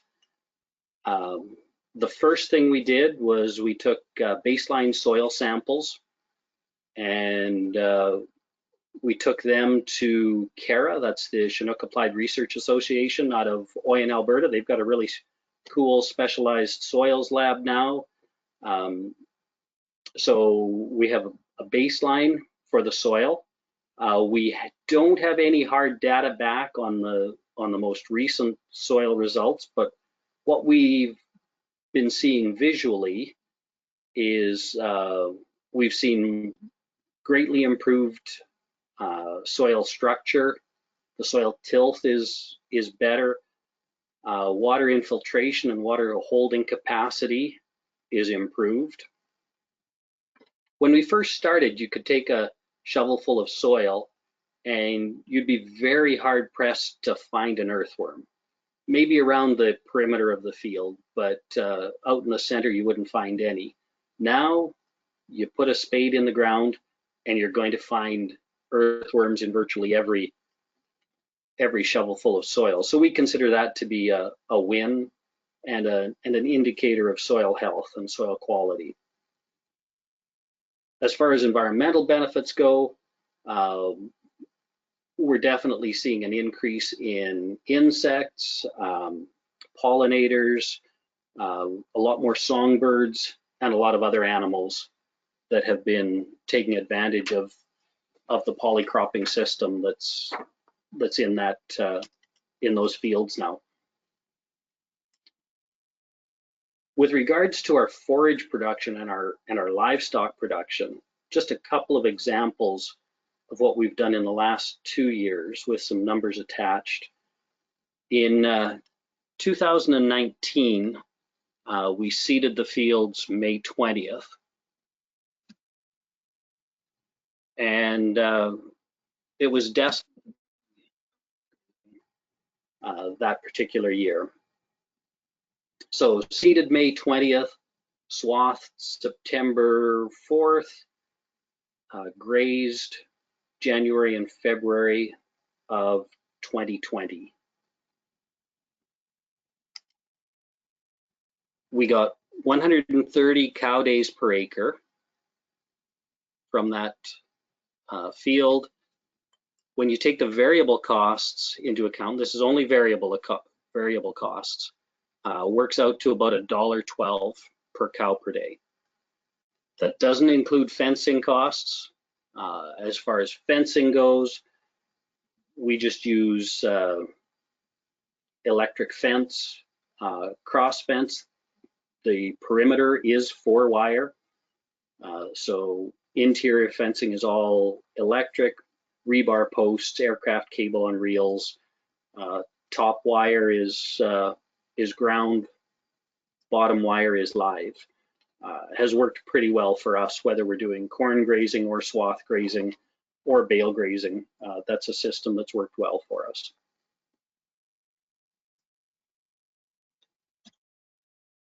Yeah, cleanup in the field was pretty good. Not optimal. We had them in paddocks of about 5 to 7 acres.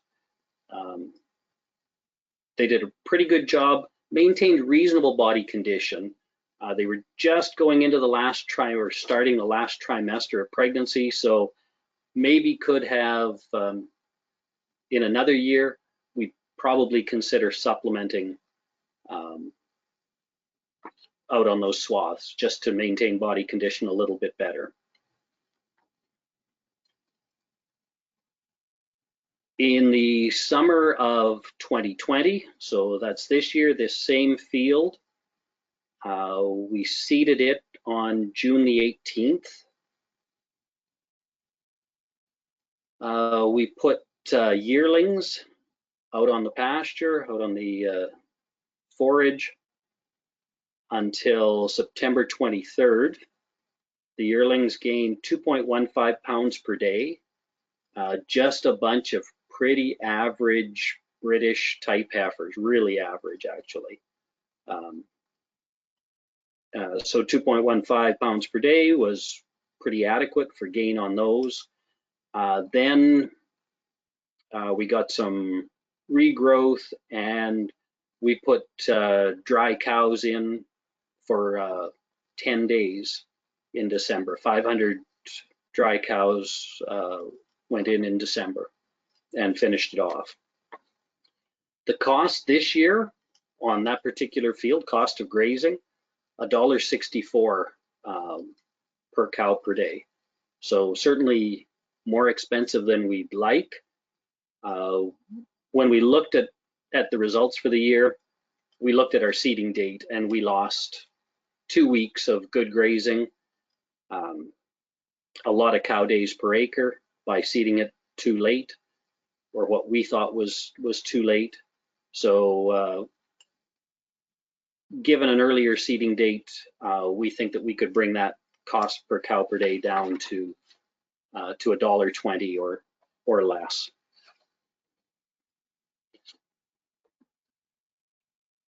Now, there's certainly limitations that we found with the polycrops. Firstly, weeds can be an issue. Anybody who's growing them knows that weed control is difficult and awkward. We're all direct seeding, so there's no tillage. Tillage is not an option. And in fact, in this particular case, we had plantain and chicory from the year before. We didn't use any glyphosate on it because we wanted to maintain as many of the plants from the previous year as we could, and actually it was very successful. We had a lot over winter and regrow. But we do have Canada thistle patches out here and in several of the fields. So we need to figure out a system to handle that, whether it's some spot spraying.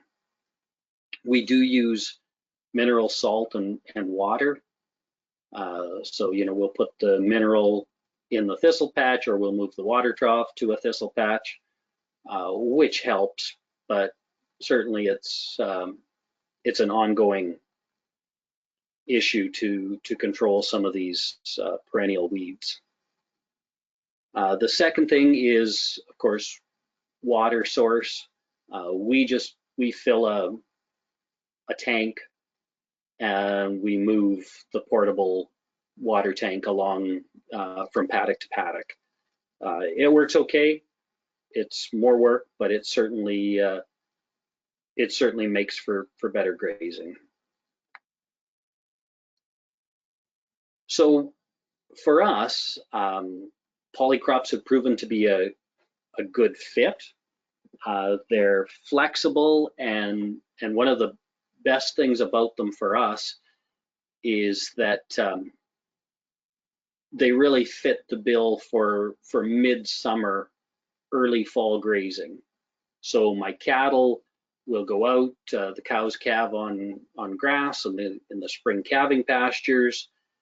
Then once the polycrops are ready, then they can certainly make the move to the polycrops, generally in July. That allows the pastures adequate regrowth time.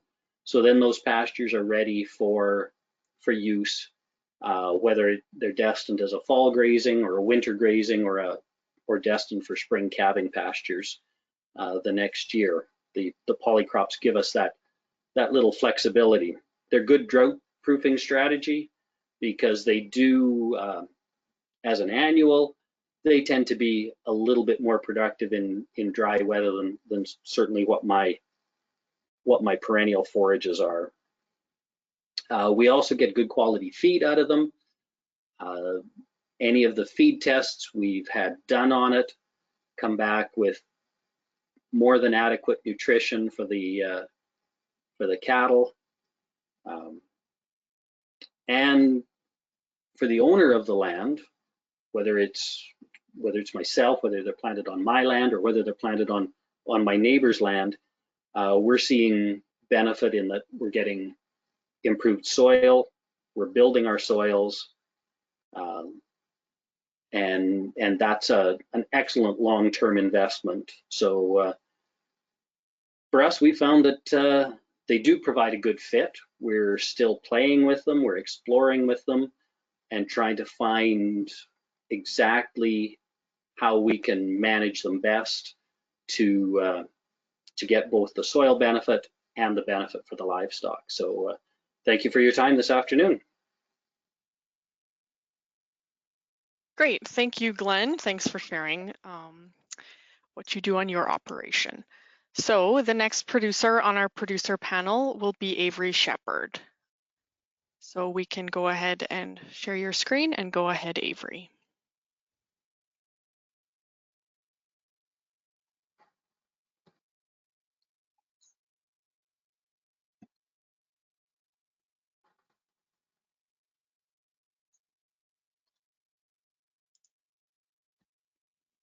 Okay, does that look good there? I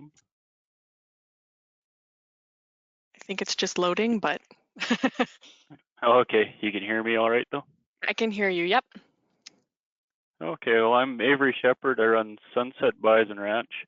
It's a smaller operation. I just run about 65 cows and a cow-calf operation, and I've been backgrounding about 20 animals a year the last couple of years. So,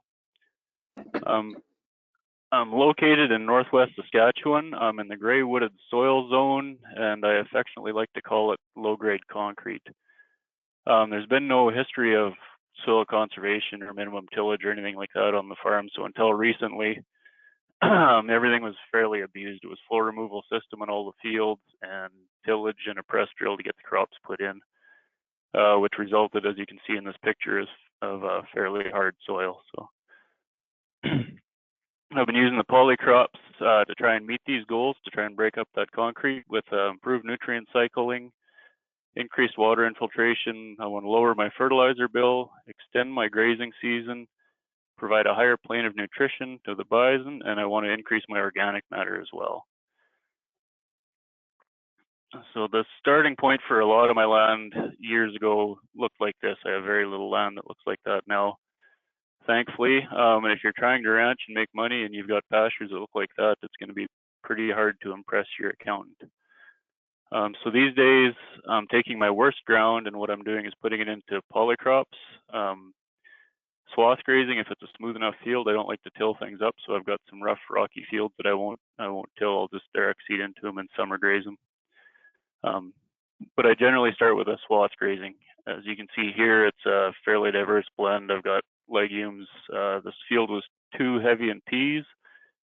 I went 50 pounds a piece to try and fix more nitrogen, which is a high risk thing. You can bloat animals and that sort of thing. With bison, there's no risk of bloat, but it was just too many peas. I wouldn't recommend over 25 pounds.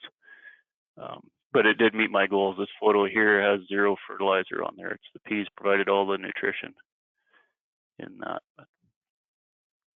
I am limit grazing my bison to keep that plane of nutrition fairly level. I'm giving them about a 3-day move at a time.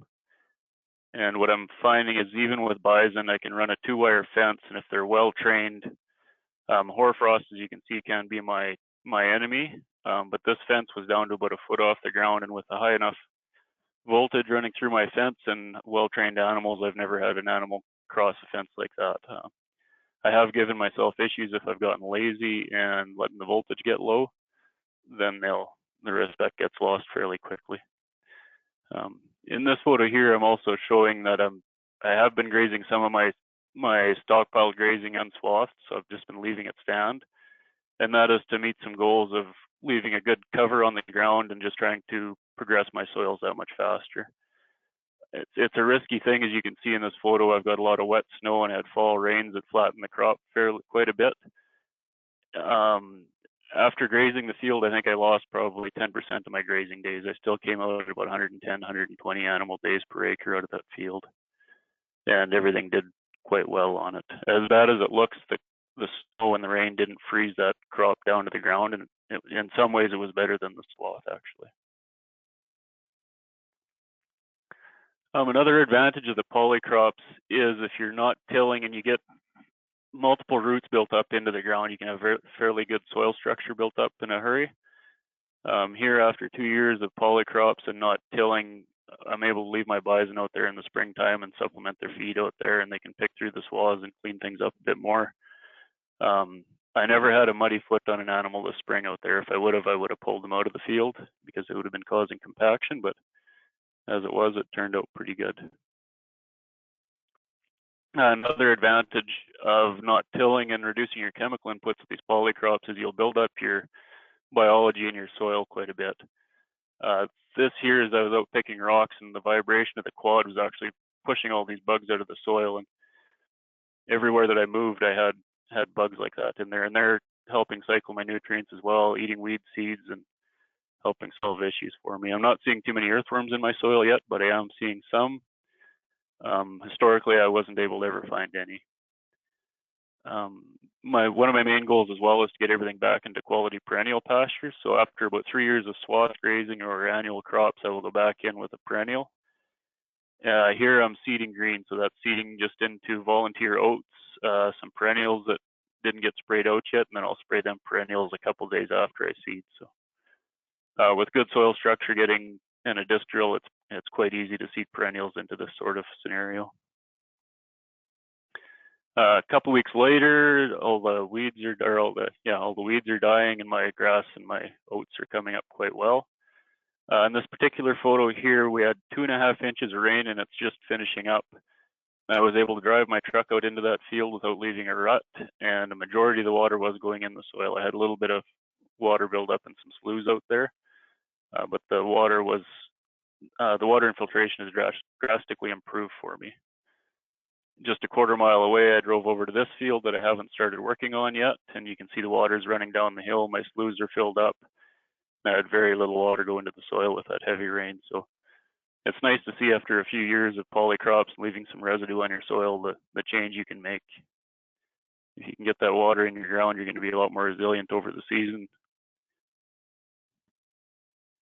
So with that perennial crop, I'd had about 30 pounds of oats seeded with it, and the perennials did very good in there. They were all 2 feet to 30 inches high in them oats. And I didn't want to take a green feed crop off of that and set the perennials back. I wanted them to go into the winter with a full, with full ability to survive the winter. I wanted all that energy to go into the root system, so I left it standing. I did swath some trails out here to give myself 3 to 4 days of grazing at a time, and it worked great. I got about 90 animal days per acre of grazing out of the field. I had good residue distribution in the spring. I had good manure distribution, and everything looked really good. Everything came up quite well, even through the swaths. The perennials came up fairly well, and now 2 years later, you can't see where them swaths were at all. It worked out very well for me. So this is July 25th of the first year of perennials, and this is land that would hardly produce anything 4 years before. So I'm very happy with the results. There's a few weeds out there, but it's probably one of the cleanest perennial crops I've ever established. I was very happy with the results on that. And with my polycrops too, I'm adding a lot of diversity into my perennials. I've got sandfoin, alfalfa, red clover, alsike clover. I think 6 different grass species out here as well, which seems to make a good difference in my pasture as time goes on. Another way that I'm using the polycrops is with a relay cropping system. I want to keep a living root in my soil as long as possible. It's through them root exudates that you build up organic matter fast, and you can actually build organic matter while removing all of your crop off of these systems. So in this particular field, I had oats, berseem clover, Persian clover, plantain, chicory, and Italian ryegrass, and I fed about 45,000 pounds of animal to the acre on the regrowth out here. One of the downfalls is of grazing Italian ryegrass and these other species in the fall like that is they will graze it down till it looks like summer fall. My bison had the ability to go through an open gate into a hay field that had good regrowth on it, and they just stayed out here until everything was cleaned up. Italian ryegrass will give you very good gains on your animals. It's a high sugar, high nutrient plant. The plantain and the chicory as well. Chicory is one of the most nutrient dense plants you can get. So you can fatten animals up in a hurry and you can get good gains. My animals are generally come off of this sort of thing in very, very good shape. And the other advantage of Italian ryegrass, it helps break up that hard pan, that fibrous root system going through everything is in many ways more advantageous than a brassica root I found, than a tillage radish even. It seems to have more punching power to get through the really hard stuff that you need to get through. And once you've got it broke up a bit, you can go into there with a tillage radish or something and it'll do more good for you in the long run. Another thing that I'm doing in my fields that are too rocky to ever want to level out and too rough to swath, I'm just putting annual crops in there to graze during the summertime. And I'm using it to flush my bison, help increase my cycling rate and shorten up my calving season, and it seems to work very well. So this particular field was mainly smooth brome and meadow and bluegrass, a very low production field. It was getting better with improved management, but I didn't have the patience to let my management do the job. So I sprayed it out, planted an annual perennial crop or annual polycrop into here of mainly brassicas, annual clovers, oats. In hindsight, after what I've learned since this time, I would change that mix quite a bit. But it seems like when you spray a pasture out in the spring, especially a poor quality one, it's very hard to get good results the first year. So on a scale of 1 to 10, I would have labeled this one about a 5. And then I simply sprayed it out again the next spring and put another crop into it. Part of the problem with the spring spraying is you get a lot of them grasses coming back after you sow your crop. So year 2, I sprayed it in the spring and put another polycrop in there, but this time I put more biannuals, fewer brassicas. So I had plantain, chicory, red clover, Alsite clover, annual clovers again, a bit of winter triticale out here, and several other species. And this year it turned into a 10 out of 10. And I grazed it 3 times. So the bottom photo there is the first grazing where they're mainly eating the oats. And I believe the animals will select for the nutrition that they need out of these crops. So that first grazing was mainly they ate the oats off of that. And then that opened up the canopy and the other species got to express themselves much more. And then the second time I grazed it, they mainly went through and ate the clovers out of there. The plantain they ate as well. They didn't eat much of the chicory. And I thought it was a waste of money until the end of the year. I wasn't going to graze it a third time, but all my bison were standing at the gate wanting out there. So I opened the gate and they ran out and they cleaned up all the chicory and all the oats that were left out there. So it worked very well overall. And with them overwintering species, this photo is the following year. And my plan was to graze it in the spring and then spray it out and put perennials in, which I did, but I left some check strips. But the top photo is June 15th, and I grazed this field hard. I calved on it until about May 15th. So it was grazed right to nothing. We had no rain, and then this is a month later in June 15th. And that's the regrowth I had. The whole field looked like that. It looked fantastic. So after a couple of days after this photo, I grazed it and then sprayed it out and put perennials in. But the check strip that I left on the bottom there is what that field looked like in August. So in hindsight, I think what I would do to rejuvenate a pasture like this is leave them 2-year species or short-lived perennials in there for a full second year, let the roots break up the hard pan and do their work, and then spray it out in the fall and probably put perennials in the following spring. So lowering my fertility bill just after 2 years of polycrops, this is a check strip here on the edge of my check with no chemical on that one patch, but I had 0 fertilizer added to this, and the oat crop looked fantastic still. It was very little difference compared to the stuff that I did fertilize. And the red clover and the chicories and stuff on the left there, just from experience, I probably could have got 3 bales to the acre of growth off of that, or of bales off of that. And that's after being grazed twice. So it was pretty impressive what some of these plants can do on very little inputs if you choose the right plants. Another thing I'm doing, again, this is to help flush my cows at certain times or just fatten them up for the fall or rest my perennial pastures. But I'll just grow an annual crop in a field that really needs the residue left on it, and I'll graze it in August. And that allows me to rest them perennial pastures, get that growth back on them, and I'm finding now that I'll be grazing my perennials into November and stuff when it's not so hard on them. They've got their full energy reserves into the root system, and it seems to be working pretty good. Clayton Robbins has a lot of information on that sort of a system. It works very well for him, and I'm just copying him, and it seems to work for me as well. This is that same field, just grazing it. It did have some wild oat patches in it. One of the reasons you'll get wild oats in your field is a high bacterial to fungal ratio in your soil. So if you're grazing wild oat patches like this and trampling down them more mature wild oats, you'll actually increase your fungal component and help reduce your wild oat pressure in the long run. It's backwards thinking because you're putting a lot of wild oat seed into the ground, but it seems to actually work. So you just got to change your mindset on some of these things. To extend my grazing season, again, I'm also growing some corn, and I'm trying to put other crops, interseed crops into it, but it's hard to do if you have good crop residue left on your ground and you don't get the annual rain. So this year, this particular crop ended up mainly just being a corn crop. But corn does have the advantage of a very strong root system, helps break up that compaction. As you can see in that photo there, all that soil stuck to the roots is a good sign of a lot of root exudates in your coming out of the plant, which is also very good for your soil and soil life. So pure corn crop does have its benefits. Nutritionally though, compared to a polycrop, I am very disappointed in corn. My animals always have free choice mineral.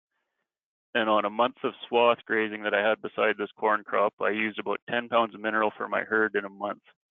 And once I went to the corn crop, in the first week, I used over 100 pounds of mineral. So that's telling me it doesn't matter what that feed test tells me, that corn is lacking a lot of things that my animals want to have. The advantage of bison and corn is bison don't like to run into stuff that they can't see through.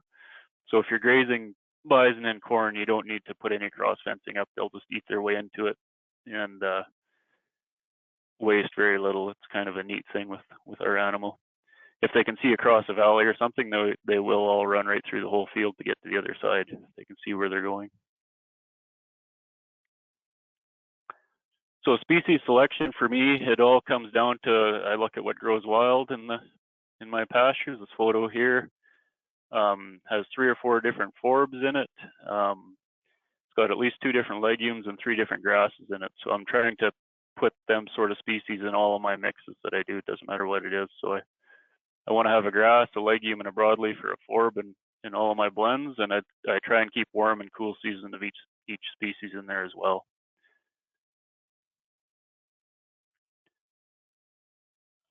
I won't get into this very much in the selection of what I'm actually putting in there, just to save some time. But I've grown pretty well everything on my farm, and I've kind of refined what I'm putting in certain mixes, and I just want to meet my goals, whether that's breaking up compaction or nutritionally for my animals.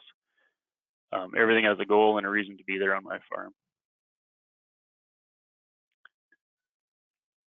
So now the first photo that I started with here, showing my concrete soil on the left and that shovelful on the right, they were taken about 100 feet apart on either side of a fence. So the big difference there is just 4 years of polycrops on the right, where on the left I had a canola crop thrown in there and monocrops on the left side. So it's pretty obvious to me on my farm that the way forward is to stick to polycrops and the added benefits and the extended grazing season and all the good stuff that comes with it. So with that, I'll finish up, I guess, for now.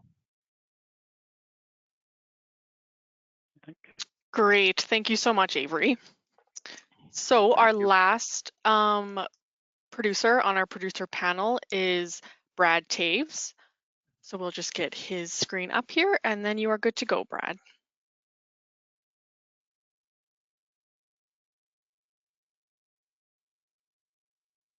They were great. Hello, everyone. My name is Brad Taves.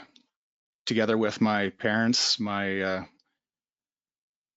my wife, Angel, and my 4 children. We ranch near Water, Saskatchewan. Give you a little background on our operation.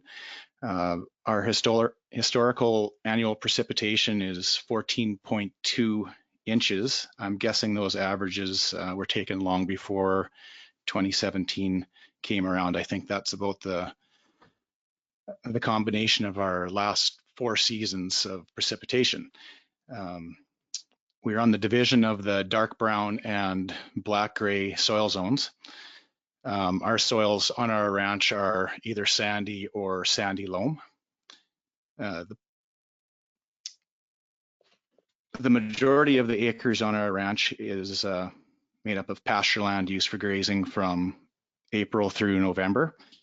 The native grasses make up roughly 30% of our acres. Tame grasses and legume blends account for roughly 55% of our acres, and the remaining 15% of our land base is cropland that we grow our fall and winter feed on. We calve our spring cows on stockpiled grass from April through June, and we have a fall calving herd that we calve from August through September. We run grasser yearlings and our grass finishing animals on our better tame legume blends or on spring seeded annuals depending on the year. We would normally use oats or winter triticale mixed with a cover crop blend. Our seeded acres, we plant corn for grazing, silage, or earlage. This makes up roughly 40 to 50% of our cropped acres, and the other 50 to 60% of our cropping acres is generally a cereal, relay silage, or swath grazing mix. The seed blend we generally use is comprised of a forage barley, a forage oat, and forage peas, winter triticale, hairy vetch, sweet clover, and Hercules turnip. We try and stay away from too high a rate of brassicas as we feel it is overkill on the nutrition and promotes a higher bacterial to fungi ratio. Our soil health goals on our ranch are number 1 would be building topsoil, increasing organic matter, and like many other operations, we have compaction layers, so we're trying to break that. I think the compaction layer at our place is, in that 5 to 6 inches below the surface, and that's from manure and silage truck traffic over the last number of years. Another goal is harvesting as much sunlight and moisture as possible, and the only way for us to do that is to always have a plant growing. Sequestering carbon and growing abundant and nutritious forage. Trying to lessen our dependency on synthetic fertilizers and chemicals, and grazing whenever possible. And when we're not grazing, we're spreading composted manure.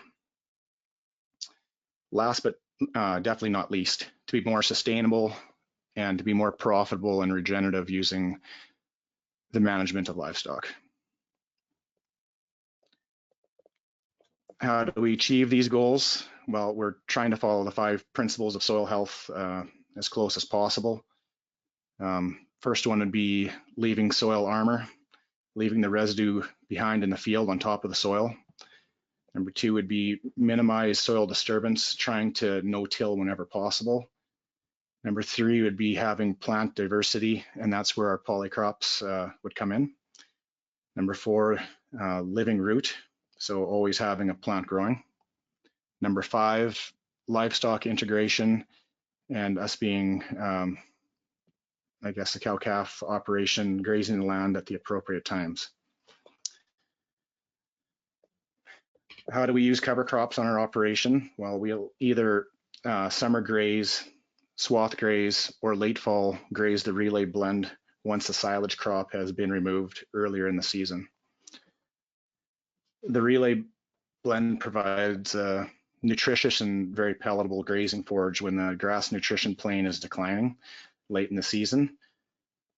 And also, like Jennifer and Glenn had said earlier on, make sure to feed test. You don't want any unknown surprises coming up. So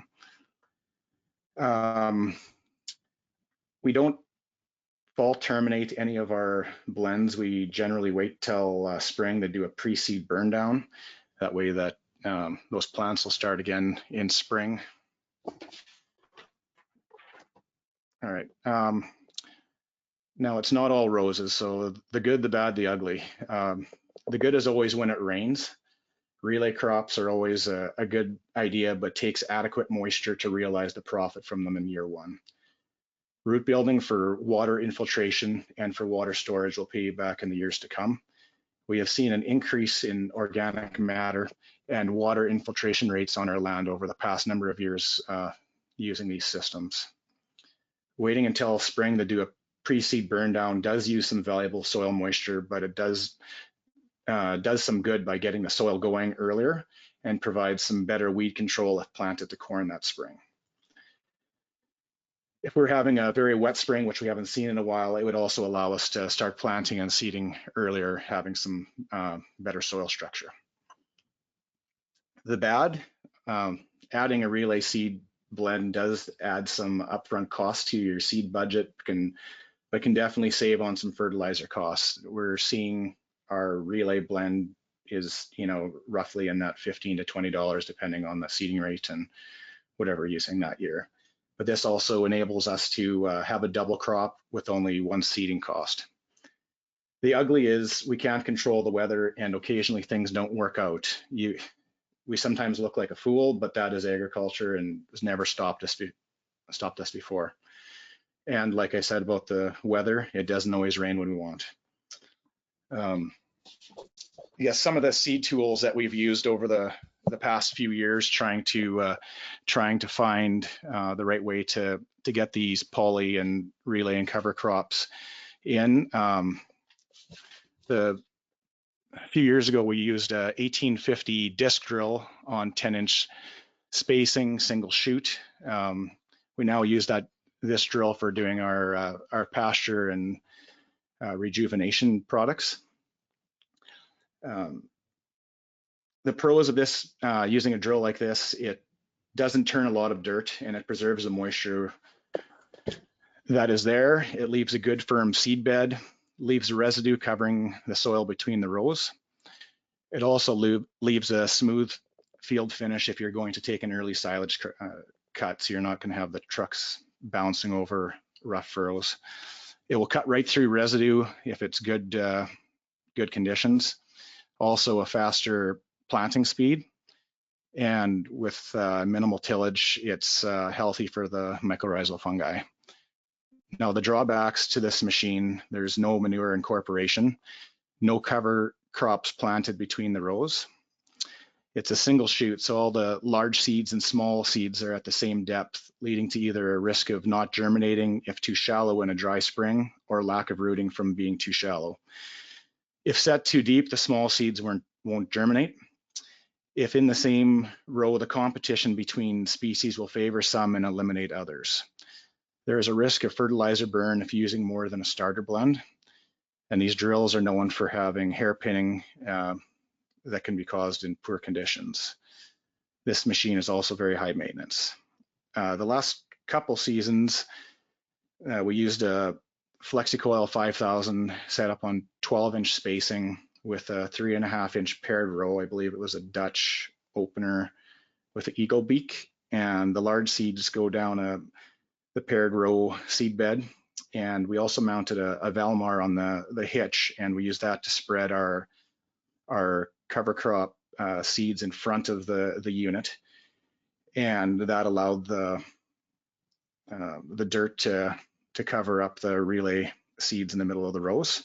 We also have a liquid kit on the drill, and it puts the liquid down the middle of the paired row. That has enabled us to use humic acid in our liquid blends. Some of the pros of using this, we've found growing a polycrop that has a relay crop growing in between the rows leaves an opportunity for all the species to thrive and benefit from each other without as much competition and mortality from having them all in the same row. This machine is a pretty simple, low cost, low maintenance machine. It can clear a lot of heavy residue left from the grazing the season prior and minimal soil preparation ahead of this machine. It's what I like to call cowboy farming. This tool can also put the large seeds in the same row at the right depth and for germination and proper rooting. The large seeds seem to thrive, growing better together with good diversity and complement each other well. Like I said before, the small seeds are moved in between the rows and are covered up by that warm soil that's thrown on top from the paired row, leaving them at the right depth of warm soil for the proper emergence. Having relays in between the rows also helps the crop canopy faster and make better use of the sunlight and nutrients in the soil. We have found better weed control if there's any plants growing in between the rows. And this machine will go through compacted soils very well. It also warms the soils up quickly. There is drawbacks to using a machine like this. It goes against the minimal disturbance principle. It turns the soil, which exposes it to erosion. And there is a loss of valuable topsoil moisture. We'll sometimes plug the machine if corn stalks from a grazing crop the year before, if it, we had heavy winds this past spring and it moved that residue and bunched it up. And then we had some plugging issues, but I'm not sure a drill that would be able to go through those conditions. We found also that if it stirs the soil up, it may germinate some of the weed seeds. And it is a slower seeding speed than a disc drill, and also a higher horsepower requirement per foot than a disc drill. What we're planning on doing this upcoming year is switching over to a John Deere 1890 on a 7.5-inch spaced row. We're at least planning it on some of our acres. We want to alternate the seed row blends and seeding depth. So I guess every other row would be either deeper or shallow. The deep seed bed blend row would be made up of, we're thinking of barley, winter triticale, and forage peas. And the shallow seed blend row in between would be a light rate of oats, hairy vetch, sweet clover, and turnips. The idea of the light rate of oats is that it won't outcompete the relay blend, but at least will help contribute to the crop canopy and the forage growth. Yeah, the idea is to have the proper seed depth for most of the seeds. The rows are close enough to each other to receive some benefit, and a heavy closed canopy for the silage and swath grazing. There will be plants ready to regrow in both the rows once the canopy is opened up. Another project we're looking at for this year, we've been watching lots of different guys try this. Like I said, we currently grow just about half of our cultivated acres for corn, and they're set up on a 15-inch row spacing now. And the reason we had done that was for sunlight, water, and nutrient uptake. The crop canopies over quicker for better weed control, but we're planning on trying some 30-inch row corn and doing some interseeding between the rows. Species we would look at interseeding would be Italian ryegrass, hairy vetch, and some clovers. This would be to add some needed protein for when we corn graze and reduce the need for supplementation if grazing cow-calf pairs. We often will leave the calves on the cows till it'd be either beginning of January or beginning of February, depending on the stands we have that year. And water infiltration. We've been doing tests on our soils for the past 2 seasons with a soil consultant, and usually I'm so wrapped up in what we're doing, I don't have my camera out to take pictures. So I asked him to send me a picture here. And this is from one of his clients in Alberta, and he had seeded a wheat crop with the addition of 10 pounds of winter triticale. He had plugged the winter triticale, one of the winter triticale manifolds. So there was an 8-foot strip throughout the field that had no winter triticale. You can see the drastic difference in the root structures between the two when they dug beside each other. This past fall, our soils had a water infiltration test on it. I believe that was the one slide that one of the presenters was using before. It was initiative from the stock growers and I think it was Sask Water. And the 2 fields they chose to sample on were a half mile apart. and they were following a poly relay crop, and the water infiltration rates over doubled the infiltration rates on a field conventionally monocropped in between the two fields. I guess what I've learned in the past few years in agriculture and polycropping is that there are so many different ways to do things, and I have so much yet to learn. All right, thanks for your time, and yeah, I welcome questions after. Thank you. Thank you so much, Brad. All right, so that kind of concludes all of our presentations for the day. So now we are ready to take some questions. If you've not already done so, you can type your questions into the question box on the bottom right-hand side of the control panel. We will continue to answer questions for as long as our presenters are willing to stay. As participants, if you need to log out early, please feel free to do so. You can always tune into the recordings at a later date to catch the questions if you are interested. So we had a couple questions come in during our presentations. So the first one is directed towards Glenn, and it is, how do you handle residue that you seed the next crop into?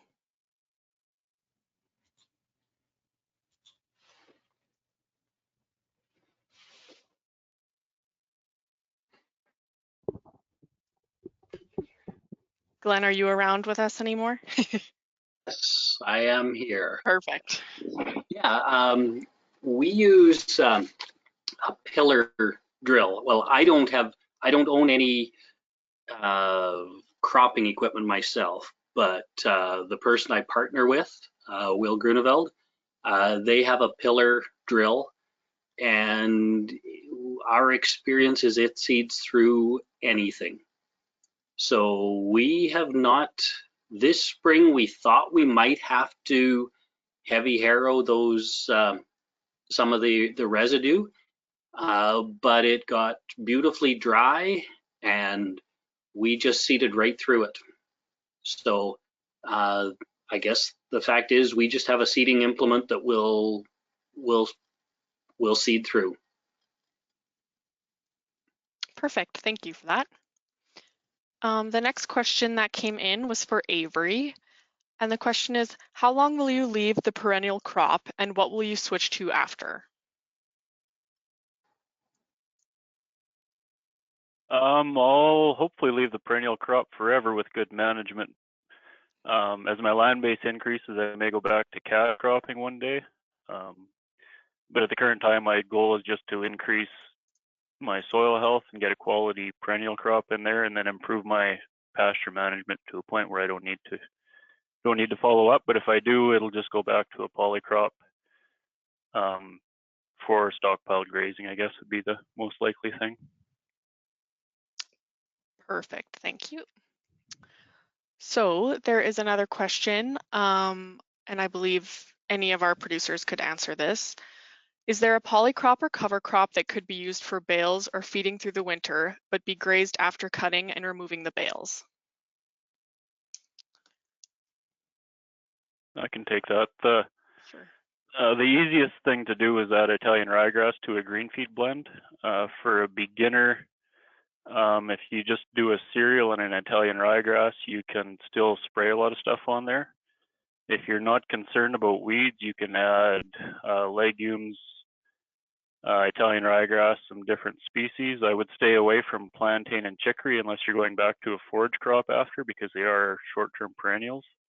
So they can cause you issues in time, but Italian ryegrass is a very high quality grazing component after, and it can be done very cheap to get a person into the thought process. Brassicas are the biggest thing to watch for. If you're going to do a dry bale, you don't want to add too much for brassicas because you'll give yourself issues with the dry down, and if they do dry down, they just turn into a cornflake and there's not much to them at all. If you're into silage, there's a whole other world of things you can get into. And Brad would be more experienced on that stuff. Yeah, Glenn here, if I could just add a quick comment. Our experience with baling polycrops is that they regrow really well. So the year we did cut them, we cut early. but dry down is a definite concern because you have so much lush material in there. Plus you've got the regrowth coming rapidly. So in our case, we did silage bales and wrapped them. Great, thank you guys. Brad, do you have something to add there? No, I guess I would just echo what Glenn and Avery said. We've switched to mainly a silage system versus dry baling. I know lots of high brassica content and other legumes. They're a little bit tougher to dry down, but with silage, I mean, it's pretty much wide open. Italian ryegrass has worked well when it's rained here. We've used it maybe 4 years, and half the time it's worked well. The winter triticale is also really good for regrowth. You could see from the one slide I used that we had adequate moisture after we knocked our swath grazing down, and that picture was taken, I think, a month later, and it came back and it was really good. Great, thanks guys for your input on that. All right, it looks like we don't have any more questions. Oh, perfect. We just had a comment that he's new to the cattle game, and that was very informative, so that's great to hear. All right, so if we don't have any more questions, I would just like to thank everyone for joining us for Ranch Management Forum Week, or Forage Week Session 4.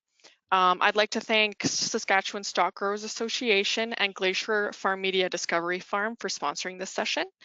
And I'd like to thank our presenters today, Mike, Jennifer, Blake, Avery, Glenn, and Brad.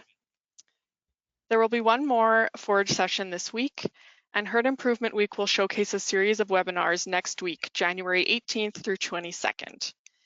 If anyone has any further questions regarding this topic or other agriculture-related questions or inquiries, please contact your nearest Saskatchewan Agriculture Regional Office or call the Agriculture Knowledge Centre at 1-866-457-2377. Or you can also visit our website, saskatchewan.ca/agriculture. Thanks again for joining us today, and have a great afternoon.